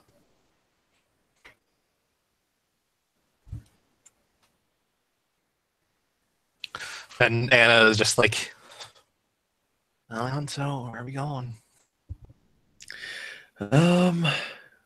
We could either follow one Because of he them. roboted. We could either follow one of them, or we could go through the double doors. I'm good for double doors. All right, The fun? maybe some of the other ones have actually been pretty cool. Like, MT is just slightly suspicious of this Anna girl, like, not for any real reason, but that's just because, like, Yanto's really warmed up to her really quickly, and he'd rather go with her than he would me, who I assume he's known longer, but that's none of my business. Sips tea. I love how everyone's reading into this when Yanto is just genuinely being nice to someone who seems quite chill. Yeah. She's fucking jealous. Jesus Christ.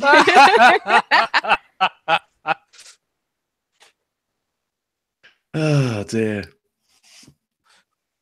Yeah, Yanto's just going to go, right, and I'm assuming it goes without saying, if you run into anything big, scary, and gonna kill you, run back in here, we'll meet up.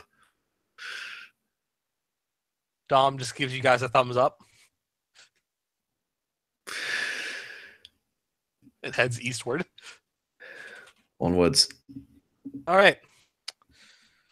So Yanto, you head Yeah. south. Yeah. There is. It was the fucking tunnel of love. Again. No, there is. You come upon what looks like a very dark, wide space with a spotlight running across it. There's a massive fortress in the distance, built out of a far wall, populated by robots.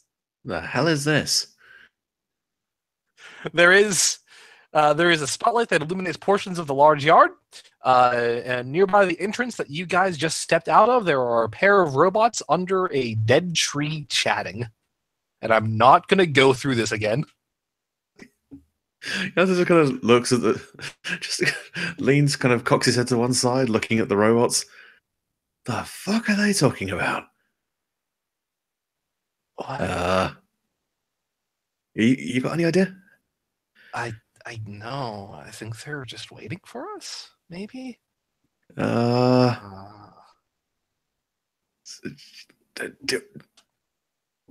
I say hi? I mean, We Or could. just, Or you could just. oh, it's We can also just sneak by into that fortress. Probably something cool in there. yeah, the fortress seems like the place to go. Let's just sneak by. They've probably got nothing interesting to say. Sure. All right. Do you want to do the honors? She gives you a nod and she turns invisible. Sweet. She while she's invisible, she shoots you with something, Ah! and you're suddenly invisible. Okay, that wasn't as bad as I thought it was going to be. So go ahead and roll stealth as if you had awesome times 2. Oh, Jesus.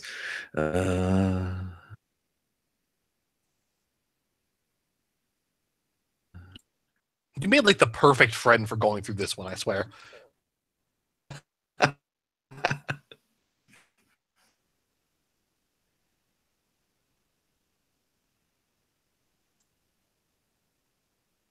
I'm trying to find which location that is. That can be just like the general running. So, Jumping. yeah, useful run and jump. Yeah. I've already got awesome times 1 on that. So does that technically give me awesome times 3? Yeah, it does. Oh, sweet Jesus, I get to set 2 die after rolling. That's hilarious. Well, you set 1 before rolling and then 1 after. Right. The net result is you can still basically have 2 10s guaranteed. Yeah. I call that 3 10s. Okay. All right. So you sneak past the lights, the light that is going across the yard, and into the forward bay. There are several robotic guards on low alert, manning mounted guns that point outside. Clearly, anything that would have passed through, anything that would have been caught by the light would have been immediately shot at by these mounted guns. There are about 4 of these guards on each of the on the 4 mounted guns total, and it looks like a hallway that leads deeper into the fortress.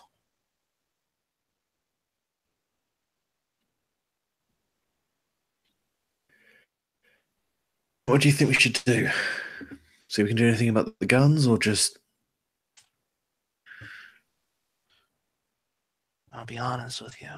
When I would get into situations like these, I didn't really,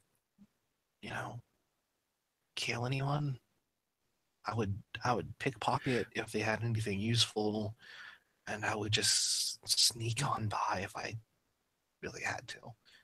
But like, these are robots, so Yeah. not people. We can just sort of... I realize that's really terrible of me to say. Cephalons are people too. That's kind of a gray area. Yeah, I guess. I guess that is true.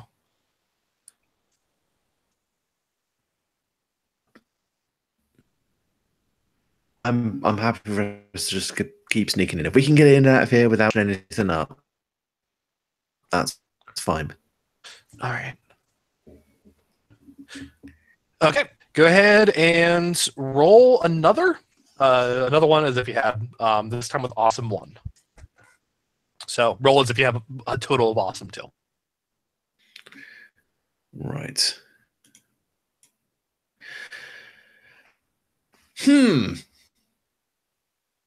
Oh, width. You want height. Yeah, pair of 9s if that's the case. Okay. All right. You and Anna sneak through into what appears to be an armory. Oh, baby. Unfortunately, most of the weapons here seem useless to you, as they only interface with specific robots. Less having triggers or anything like that, and more having hooks that a robot could replace their arm with. Huh. Interesting, to be sure. There's also some junk around too. You would have to make a specific. You would specifically have to look for if you wanted to look for anything else. There is a hall that goes deeper. Yeah, we'll kind of just call them to a halt for a second so I can have a quick dip into the junk and see if there's anything useful around there. Sure. Roll a notice check. Add an extra die for your help.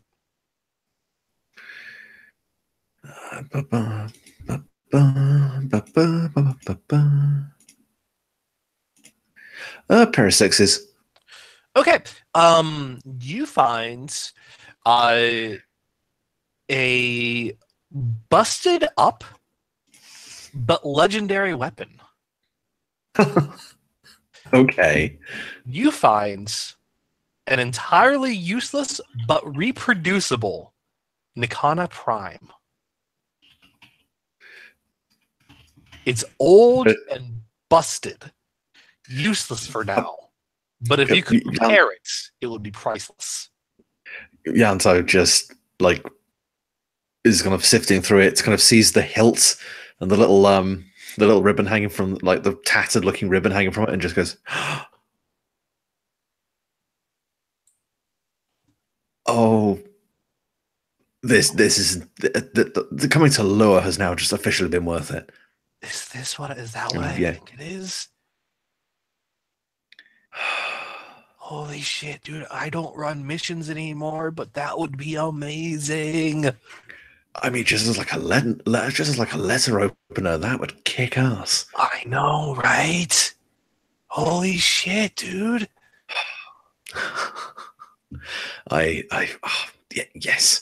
Okay. I'm calling dibs on this, but we find anything else that's really, really cool, it's yours. All right? Yeah, man. Sure. I will hold you to do that, though. That's fine. That's fine. Okay. Now make another stealth roll since you spent a little time in here. That's the cost. That's the cost of looking for something. Is you have to make another stealth check afterwards. Did I have awesome on that again? Awesome 2? Yeah, you have awesome 2. Pair of 9s. Pair of 9s. Okay. Yeah. You're able to get back into the position so you can either go deeper into the fortress or head backwards.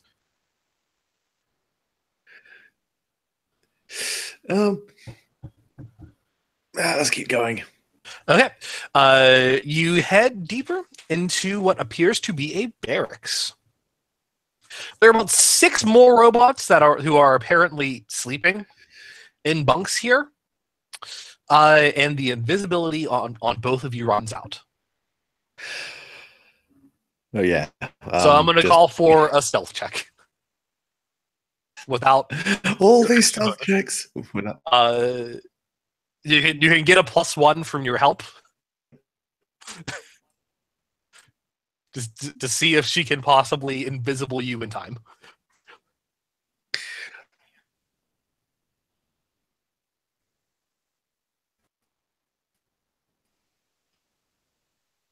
I'll take a pair of 8s. Okay, yeah. You dash behind one of an unused bed. Voice gone slightly again. Are there, Luke? It's me, Nate.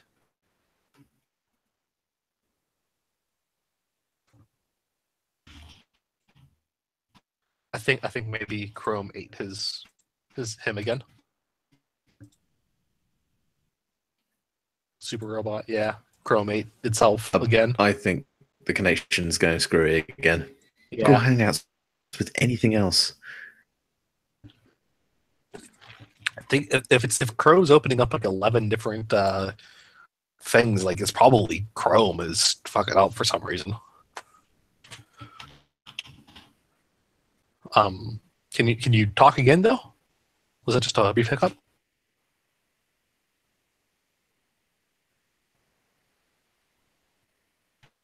No, it seems like it's a longer one.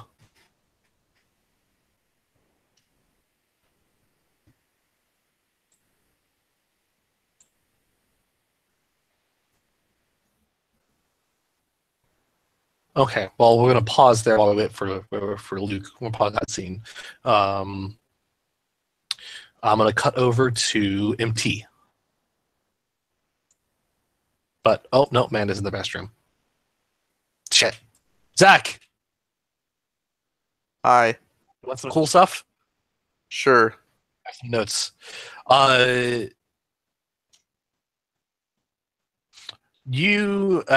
As you continue reading, you find that from all the experimental data that when all persons have left a world, either to another world or to the safety of Lua, the location of your erstwhile world changes drastically. The distance from the storm seems to remain a constant, but the location in its orbit around the storm seems almost entirely random. Xiphus has entire books written on the theory that time within the storm is utterly meaningless unless perceived or interacted with in some way. 1,000,000 years could pass within the second you stop perceiving the storm, either forward or backwards.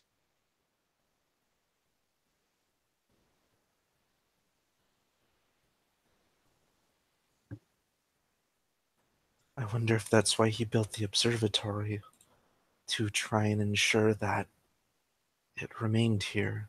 He could continue to observe it. From the things you've read here, it seems actually like the observatory was actually something that he found. It was one of the worlds that he found, and he towed it into a preferred location using his void chip, and was using this as a great viewing, great place of research around the storm. But yeah, the observatory is definitely one of these other worlds.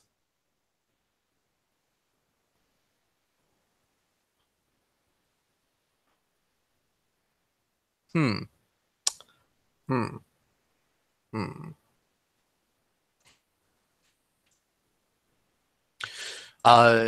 There is another one that you do find as well, that, as you are kind of binge reading.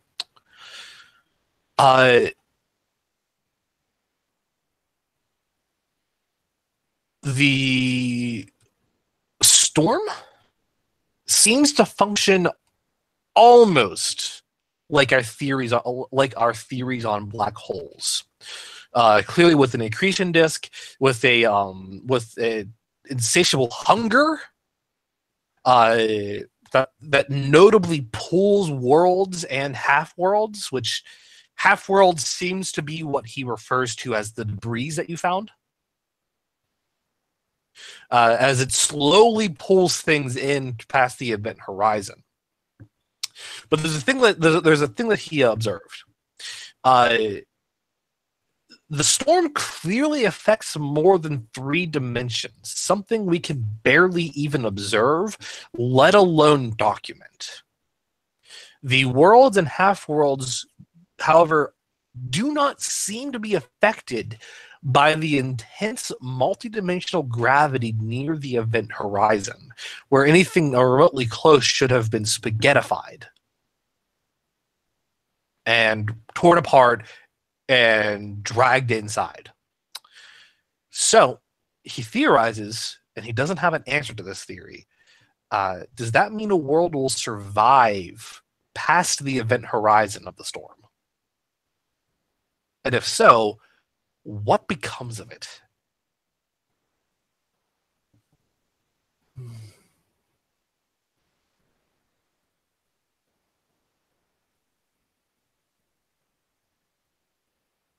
If the storm puts out some kind of effect that we can barely quantify, could that be what affected the Tenno?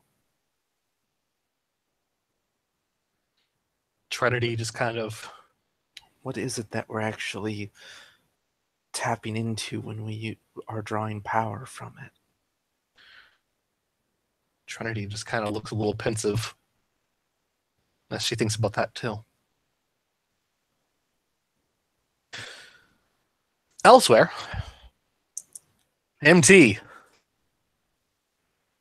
I've gone through the Kubro door. So we've gone through the Kubro door. The shrine of the silver monkey. I honestly, did Charlie create a room that might actually happen? No, you're not creating a room, alas. So you know how that girl Anna was talking about wanting something to eat? Yeah, that would be nice. hungry. Yes. Well, you find a place that would do that. Oh, good. You step into what appears to be a vista. It is a bustling restaurant with a nice view of old Earth. How am I stepping into literally the best rooms? Like, I was told that this was a terrifying death challenge, and I am practically on vacation right now. For some reason, the rolls of the dice have you guys going to like. No, you know what? I step out of Excalibur and I say all of that in character to him. Yeah, Excalibur is just like. He gives you a shrug, but then kind of appreciates his surroundings. You can't even eat. I think, maybe? He nods, and then gives a slight look of hanging his shoulders in dejection. Okay, now I didn't mean to ruin your fun. He nods. He's just messing. So you find yourself in the Vista. It is a restaurant with a nice view of old Earth. Kindly robot butlers scurry around and take orders from everyone visiting, which at this point is all robots. Hey, can I also, whenever you say robots, I want you to know that I'm actually picturing Moa, and I know that's probably not what you're interpreting. But that's fair. You can have them be Moa. I think they're just all Moa. Some of them can be Moas. I don't see why not. So you find that as you're looking around, there is a what appears to be an elevator at the far end and a back door. The butler is standing at each, blocking any path through. There is a stand you can go to ask to be seated, though. Sure. There's a robot there just like, so it'll be 2 for the Vista today? Yes, please. Very well. Right this way, sir and madam. He leads the both of you to a table. And it has like a good look out at old Earth before the spores and ruin. It is gorgeous. The sky is a pleasant blue. Everything looks like it was a temperate sort of temperature. The wind coming in from the balcony feels great on your skin. This is an incredible simulation. Excalibur thinks about that. And he flips his placemat and pulls out a pen, because I guess he had one. Because why not? Yeah, keeps it in his pockets. And writes. He writes. I don't think so. Oh, so he's writing now. And that's like the full sentences. And the thing is, you've never actually had him do that, write before. Never, ever. None of the Warframes seem to be able to do that. None of the Warframes seem to be capable of doing that. You've never actually had, like, Excalibur hasn't really done much as far as like drawing pictures or writing things to communicate with you. You two have been kind of on the same wavelength, more or less. He hasn't really needed to. But yeah, that's probably a little alarming. Yeah, I just assumed because Trinity couldn't do it, that none of them could do Trinity it. couldn't do it. Titania couldn't do it. None of the others could. I look at it, and then I look at him, and then I look back at it. And he writes, "Feels too real."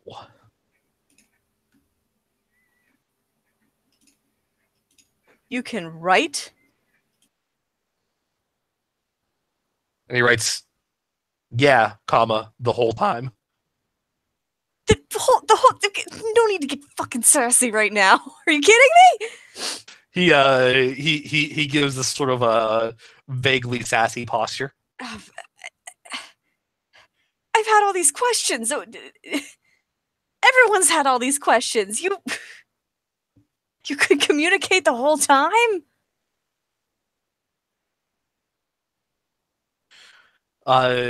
He thinks about it and then writes, "Sorry. Was not intending to hide, but seemed irrelevant. Irrelevant? You and I feel."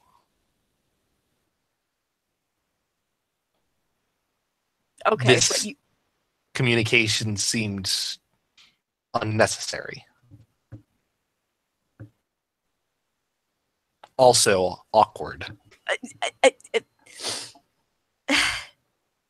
Takes like forever to write, especially compared when you to feeling.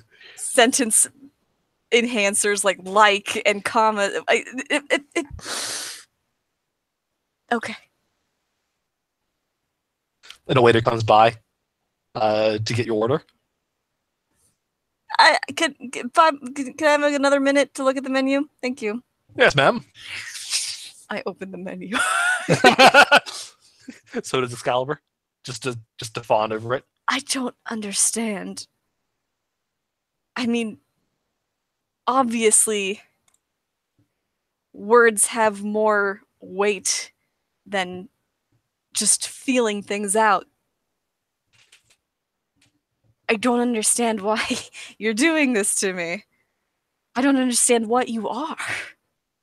You know, I've been trying to figure this out, what all these sentient warframes are about, and you seem different.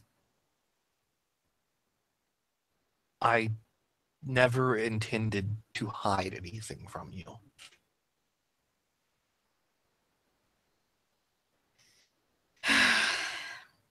This is a lot. I just didn't want to be rejected by you.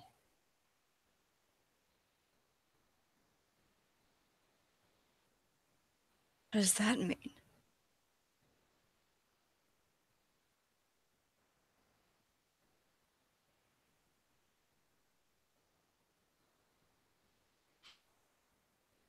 I don't want to scare you.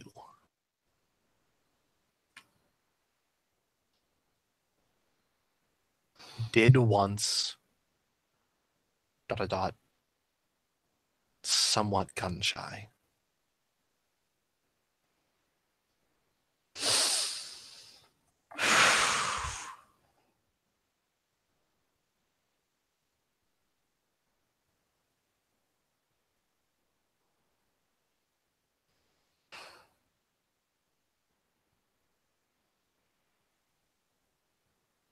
That's...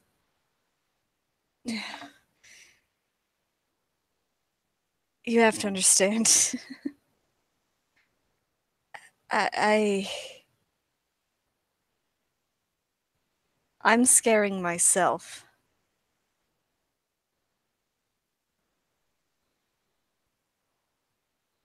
I know. Time I think I have a handle on things. Something from my past comes back up to remind me just how much I don't know and how much I don't have a handle on things, and I run away from it. And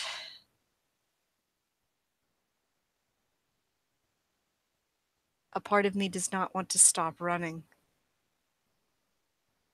I know. That's why I didn't.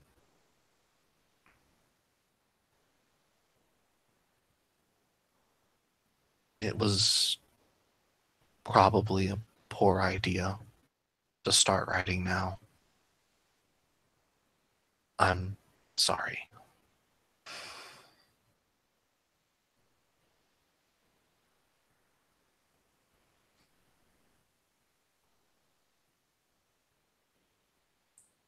Well, we have to get through this. This maze or whatever, I mean. That's the task at hand. So that's what we're going to focus on. And he nods and he stops writing. He doesn't want to freak you out anymore. I'm going to take his placemat and fold it up. Put it in my pocket. Okay, do that. Another a waiter robot comes and replaces that placemat with a different one, because why isn't there a placemat here? Also, why isn't this guy having any food? And the robot insists to know who is your server and why they haven't brought you anything. No, thank you. He's doing excellent service. I'm just very going over the menu with a fine-tooth comb, you know. Want to make sure I get something good. Ah, yes. Well, carry on, ma'am. Can you recommend something? And he recommends this like fucking juicy looking filet mignon. That's the one. Thank you. Right away, ma'am. He also gets you a drink, like some wine or something. Yeah, well, let's actually chase that with water, because I definitely need something right now. It looks like all the color has escaped from my face. Yeah. And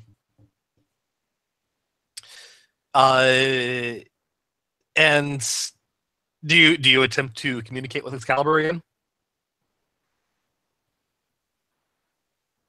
Or is it you just kind of awkwardly eat a delicious meal? There's the thing, I don't know what to say to him, because it's that old MT thing where the closer she gets to figuring out something about herself before she lost her memories, the more terrified she becomes. Mm-hmm.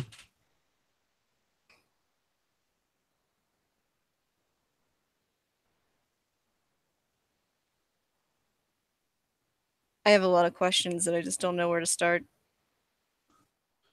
You say that out loud? Yeah. Excalibur nods a little. Motions as if like you have time.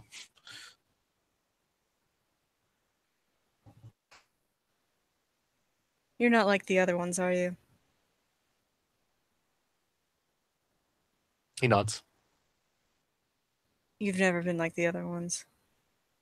He nods again.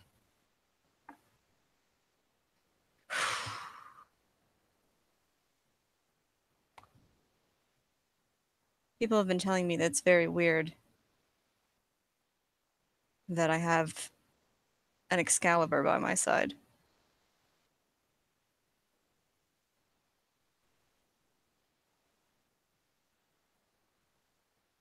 Was that a choice of yours?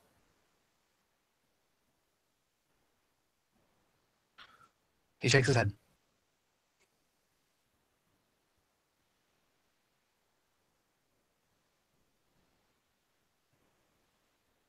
Hmm.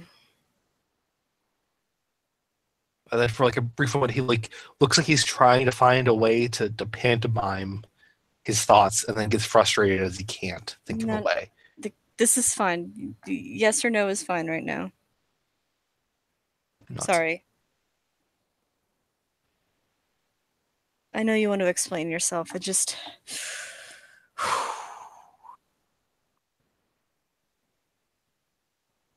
I'm being selfish. He shakes his head. You're a living, thinking, intelligent, rational thing. And I'm sitting here telling you not to communicate because I'm the one who's freaked out about it.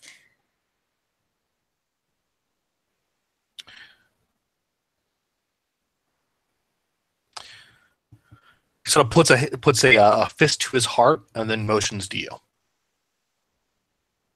sort of like indicating like his devotion or loyalty to you, as if like that doesn't matter to him.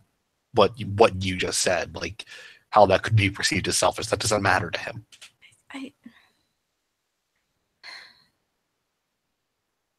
I understand that you feel some kind of attachment to me, but I don't understand why. I get I probably did something before I lost my memory. And He nods like a little bit, but like not with full affirmation, as if that's not just it.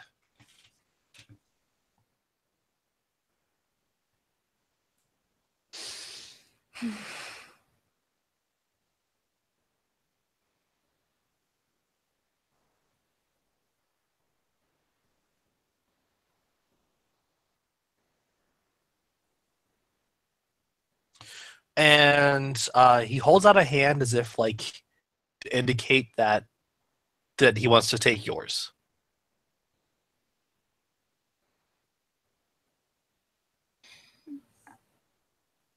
She'll give it to him. And he sets your hand upon the center of his chest, and he sets his other hand upon the center of your chest, as if to indicate some kind of deep emotional connection that is or was or something mutual.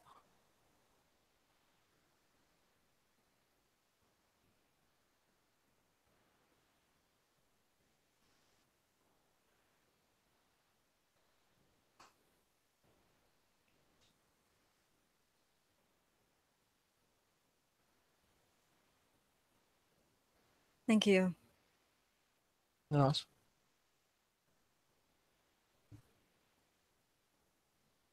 Question. Mm-hmm. Are you accepting him? Why wouldn't I? I mean, are you accepting this particular fact and this facet of your relationship? Or are you running from it?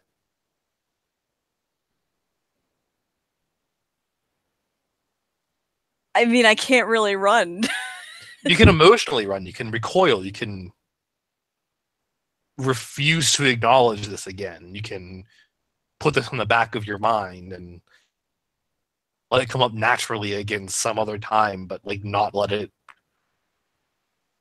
carry it with you until then. There's other ways of running than physically. Yeah, but this is right in front of me, right in front of my face.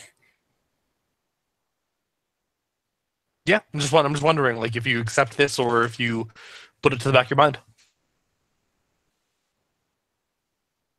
No. She accepts it. Okay, add a relationship die with. Do you have a relationship die with Excalibur? I do. I have 3. Add a relationship die with Excalibur.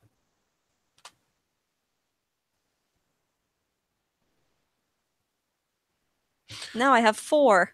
As after the fact, after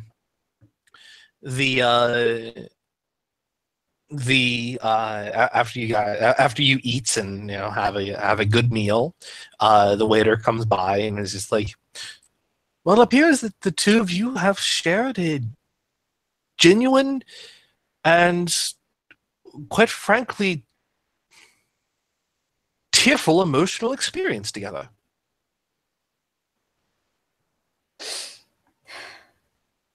That is payment enough for the vista. You may take either the elevator or the back door at your leisure.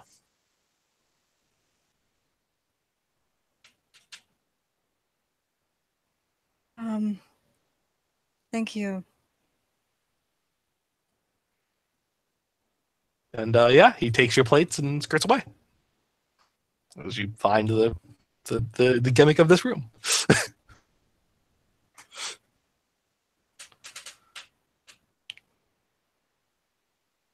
The gimmick was I had to be emotionally compromised over a beautiful dinner. Have an emotional moment with another sentient person. Oh. You know what? I take back what I said. This is an awful vacation. And as you have that choice, take either the elevator or the back door. I'll cut over to Yanto again and finish this out. Luke, are you good? I rise. No Okay. sound. You're initially roboty, but I think we're good enough. Oh, thank God. Okay, so you guys are in the barracks, just hiding behind a couple of unused beds. The robots here have not noticed you. There is a glowing exit sign, but it's exit with several question marks. That's all I need, a doubtful escape route. Yeah. Is it? Yeah. But these guys are still asleep, I'm assuming. They are still asleep. You did not alert them. He was just kind of whispers, what do you think the odds are that thing's alarmed? Pretty high. I don't have the thing for Ivara that would let me get past that. I'm sorry, dude. Hey, no biggie. Oh, and if we've got to leave running to do it, but yeah, let's see if we can get as close as we can and then play it by ear, I suppose. Yeah, okay. Let's go. Right. And yeah, he will sneaky. Okay, the two of you sneak past through the exit door. And no alarm goes off. You find yourself in a nondescript room with a pedestal in the center. It seems to be containing an old Orokin device about the size of a handheld drill, but of curvy and gaudy Orokin design. There is notably an audio log here. It is not hidden. It is simply at the base of this device.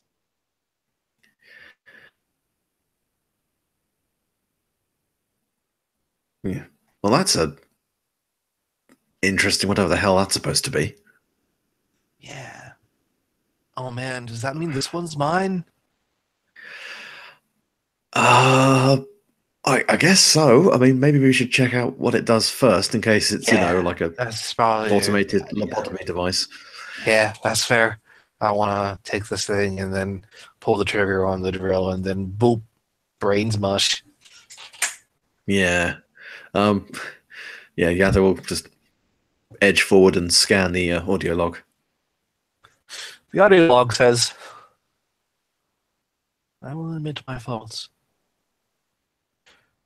The storm has inspired so many of my creations.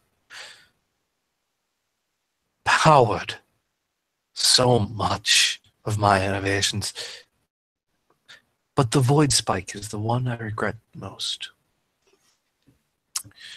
With it, the user can rewind the time of an electronic interface, literally tapping into its past void presence to avert its current existence to one from days or weeks or years ago.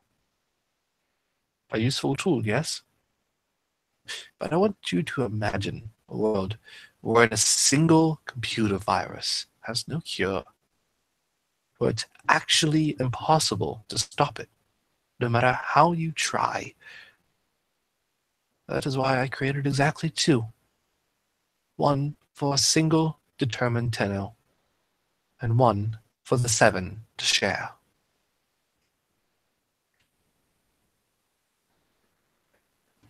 And you find this, the Void Spike. The Void Spike can revert a computer's data to any prior states, ignoring operating systems that have been installed, reinstalled, or whatever data has been moved or transferred on the device, giving awesome ×2 to any hacking checks when using it. Damn. Computers that have existed for an especially long time only get awesome ×1 bonus because there is so much data that you need to rewind through. Yeah, that's fair. If a successful check does not roll higher than 5s before awesome, any network security is immediately aware of the intrusion. I mean, Kerry would my arm off for that, but I did promise this would be dibs for you. Hell yeah. And then, like, right as she's about to go grab it, the floor opens up beneath both of you. But is this like a kind of spin and grab a ledge, or is this just like a 50-foot pit opens up? There's no ledge. The whole floor opens. And you're both summarily dropped into darkness. Oh, fuck you. Yeah,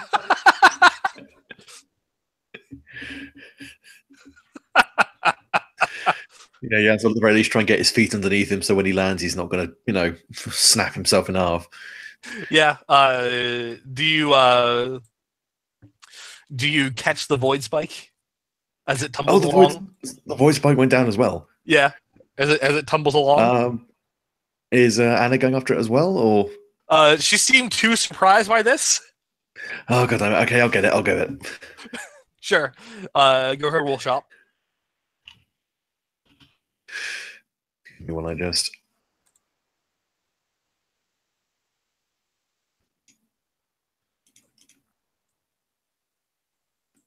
Fives.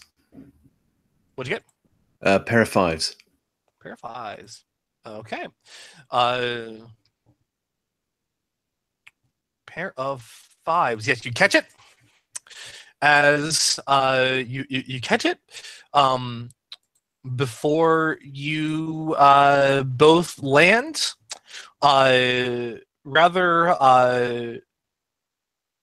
undignified, on what appears to be a ledge, a very thin ledge, with a pressure plate in front of you, and a massive chasm ahead of you.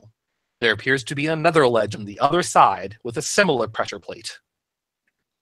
There's a door behind you and a door on the other side. And I think we're going to get to that next session.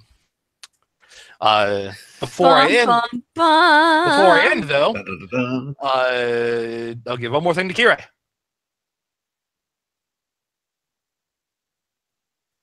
Hoy. I'm here. Okay. So, Kirei, the last bit of information that you get.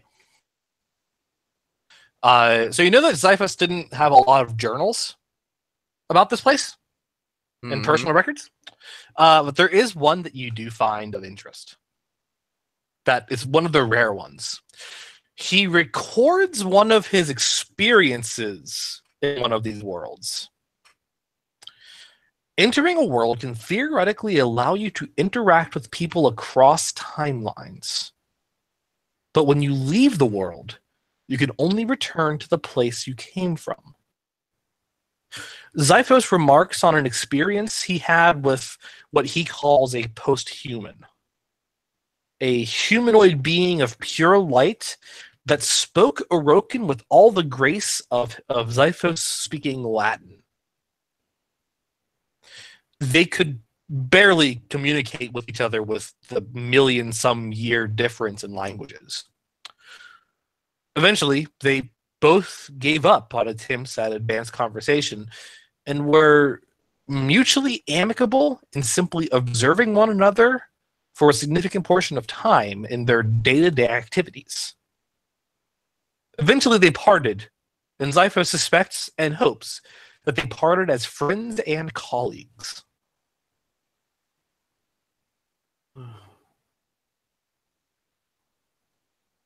And you've gone through all of his research notes at this point.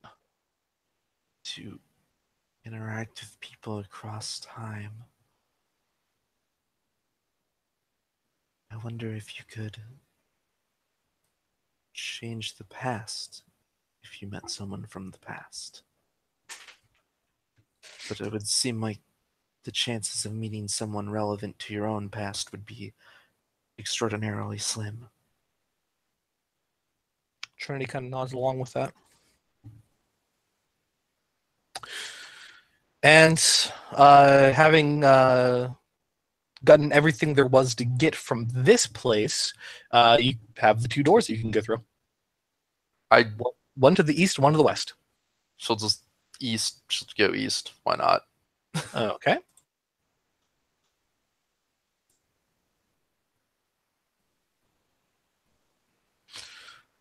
Okay. So.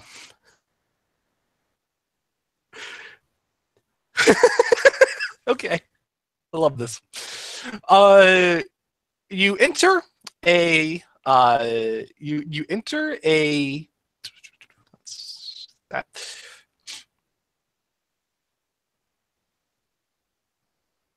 you enter a dead-end room characterized only by a pedestal in the center on which sits a big red button. Tsukimono is in this room, in Necros, clearly napping.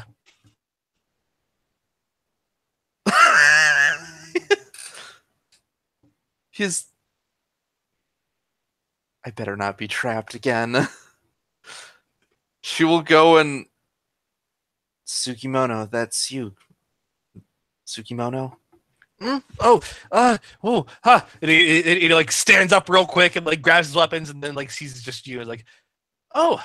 Yeah, she'll hold her arms out pointedly, seeing that she's not like intending to attack him or anything. Oh, Kirei. It's wonderful to see you again. Sorry, I did not intend to nearly attack you. I had just gone to sleep here. It is all right. Did you not rest last night? This was me resting. Oh. You are sleeping very late.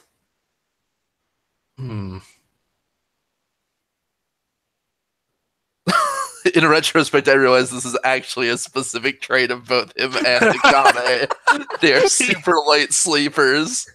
He just kind of trails off with that.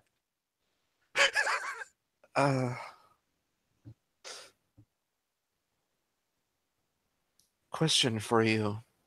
I have an answer, hopefully. Have you found any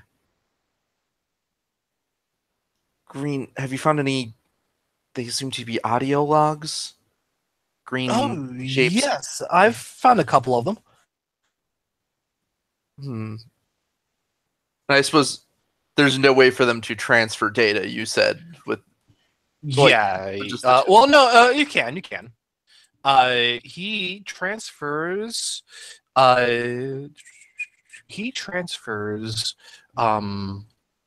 one that you had that out of character you heard. Okay. In the fortress, the last one related to the void spike. Okay. Oh, that was part of the fortress. Okay. Yeah. And it has it has the slight hum of some kind of bassy and like some kind of bassy stringed instrument. Yeah. And he's just like, And I regret to say that I did not have enough time to actually grab the void spike before I was swiftly deposited here. A shame. It sounds extraordinarily useful. I'm hoping to find that fortress again at some point. That would definitely be good to have. Do you suppose that is the artifact we are here to find? It's the first thing we've been able to find mentioned directly by the logs. Maybe. Though I wonder. Suspect not. She'll also transfer to him the beach house and Observatory. Though he'll be able to get that one literally right behind them. Yeah.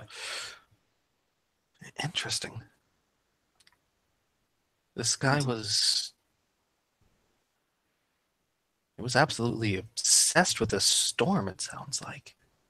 Well, you can see it for yourself if you go through that door. That is where I just came from. Oh, sure, I'll give it a check. Seems worth looking into. What is this button? I don't know. I didn't want to touch it unless I was with someone else. She looks around. Is there any label or anything? There is nothing. It's just a big red button. Well, I am here. Do you wish to risk this? Well, as Akane would say, no guts, no glory. You gonna press the button? Sure, she'll hit the button. Okay. MT, Yanto, Kirei. Yeah. Oh no. You feel a rumbling. Oh, dear.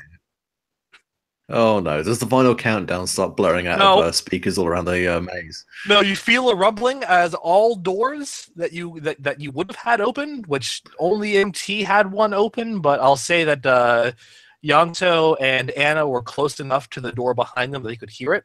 All doors slam shut.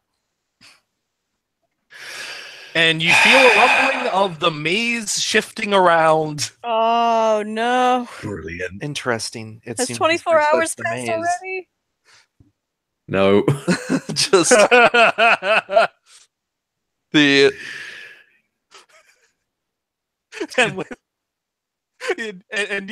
the maze has been entirely randomized prematurely. Again. Very prematurely. Well, so much for sticking together. I just accidentally separated all of you. Whoops. I was actually going to suggest, Nate, is there a room specifically set up to separate groups that form? But apparently there didn't need to be. Yeah, there is. Well... Yes, but this only works because they had split up at the time. Yeah, it's true. It's true. No, this is greatly amusing. People be like, huh. Well, I wish I had this. I was stuck. She'll turn to Tsukimono. I wish I had found this room yesterday. I was closed off in a 3-room stretch. Oh. That's really unfortunate. It was quite frustrating. At least one of them was comfortable, though. Oh, that's good. That's really good. Did you at least have a good sleep there? I did. Excellent. They had it was a house on a beach with a kitchen. I even made myself dinner and breakfast. His stomach crumbles.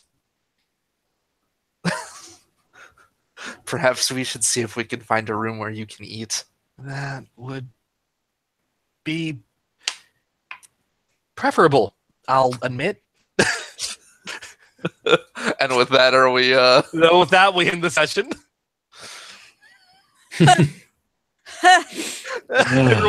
everyone get an experience. God. So Excalibur can write, huh? Yeah. Oh boy. I was really tickled that you went into that room with Excalibur. Oh boy. Oh man. Because that's the crux of that room. You have to have an emotional experience. Man, I can just the fucking hallway for me to run from my problems is just getting narrower and narrower. What'd you all think? Did you have fun, etc.? Yeah. Sorry for the technical issues. No, it happens. I had fun, even though Kira didn't do tons, but she still did a fair bit. She mostly just got exposition, but that's okay. You got some very important exposition. Yes. You got a thing of exposition that only shows up on the second day on. Oh, really? Yep, there are 40 rooms that are accessible during the first day, and then that number goes up by 10 after that. So then very likely whatever room our prize is in probably only shows up from the second day on, which is one of the reasons it's a multi-day event. Or if not the second day, then another day. Even later. Perhaps the reason no one's found it is that is if the artifact itself doesn't show up till the 5th day. But of course, in character, they have no way of knowing that. Yeah, in character, they have no way of knowing that. I was just saying, out of character, the dice chanced you into one very important plot room that only shows up on the second day. Nice. So I was happy about that. Excellent. Any questions for me that I can answer? Nah, I'm just reeling. God.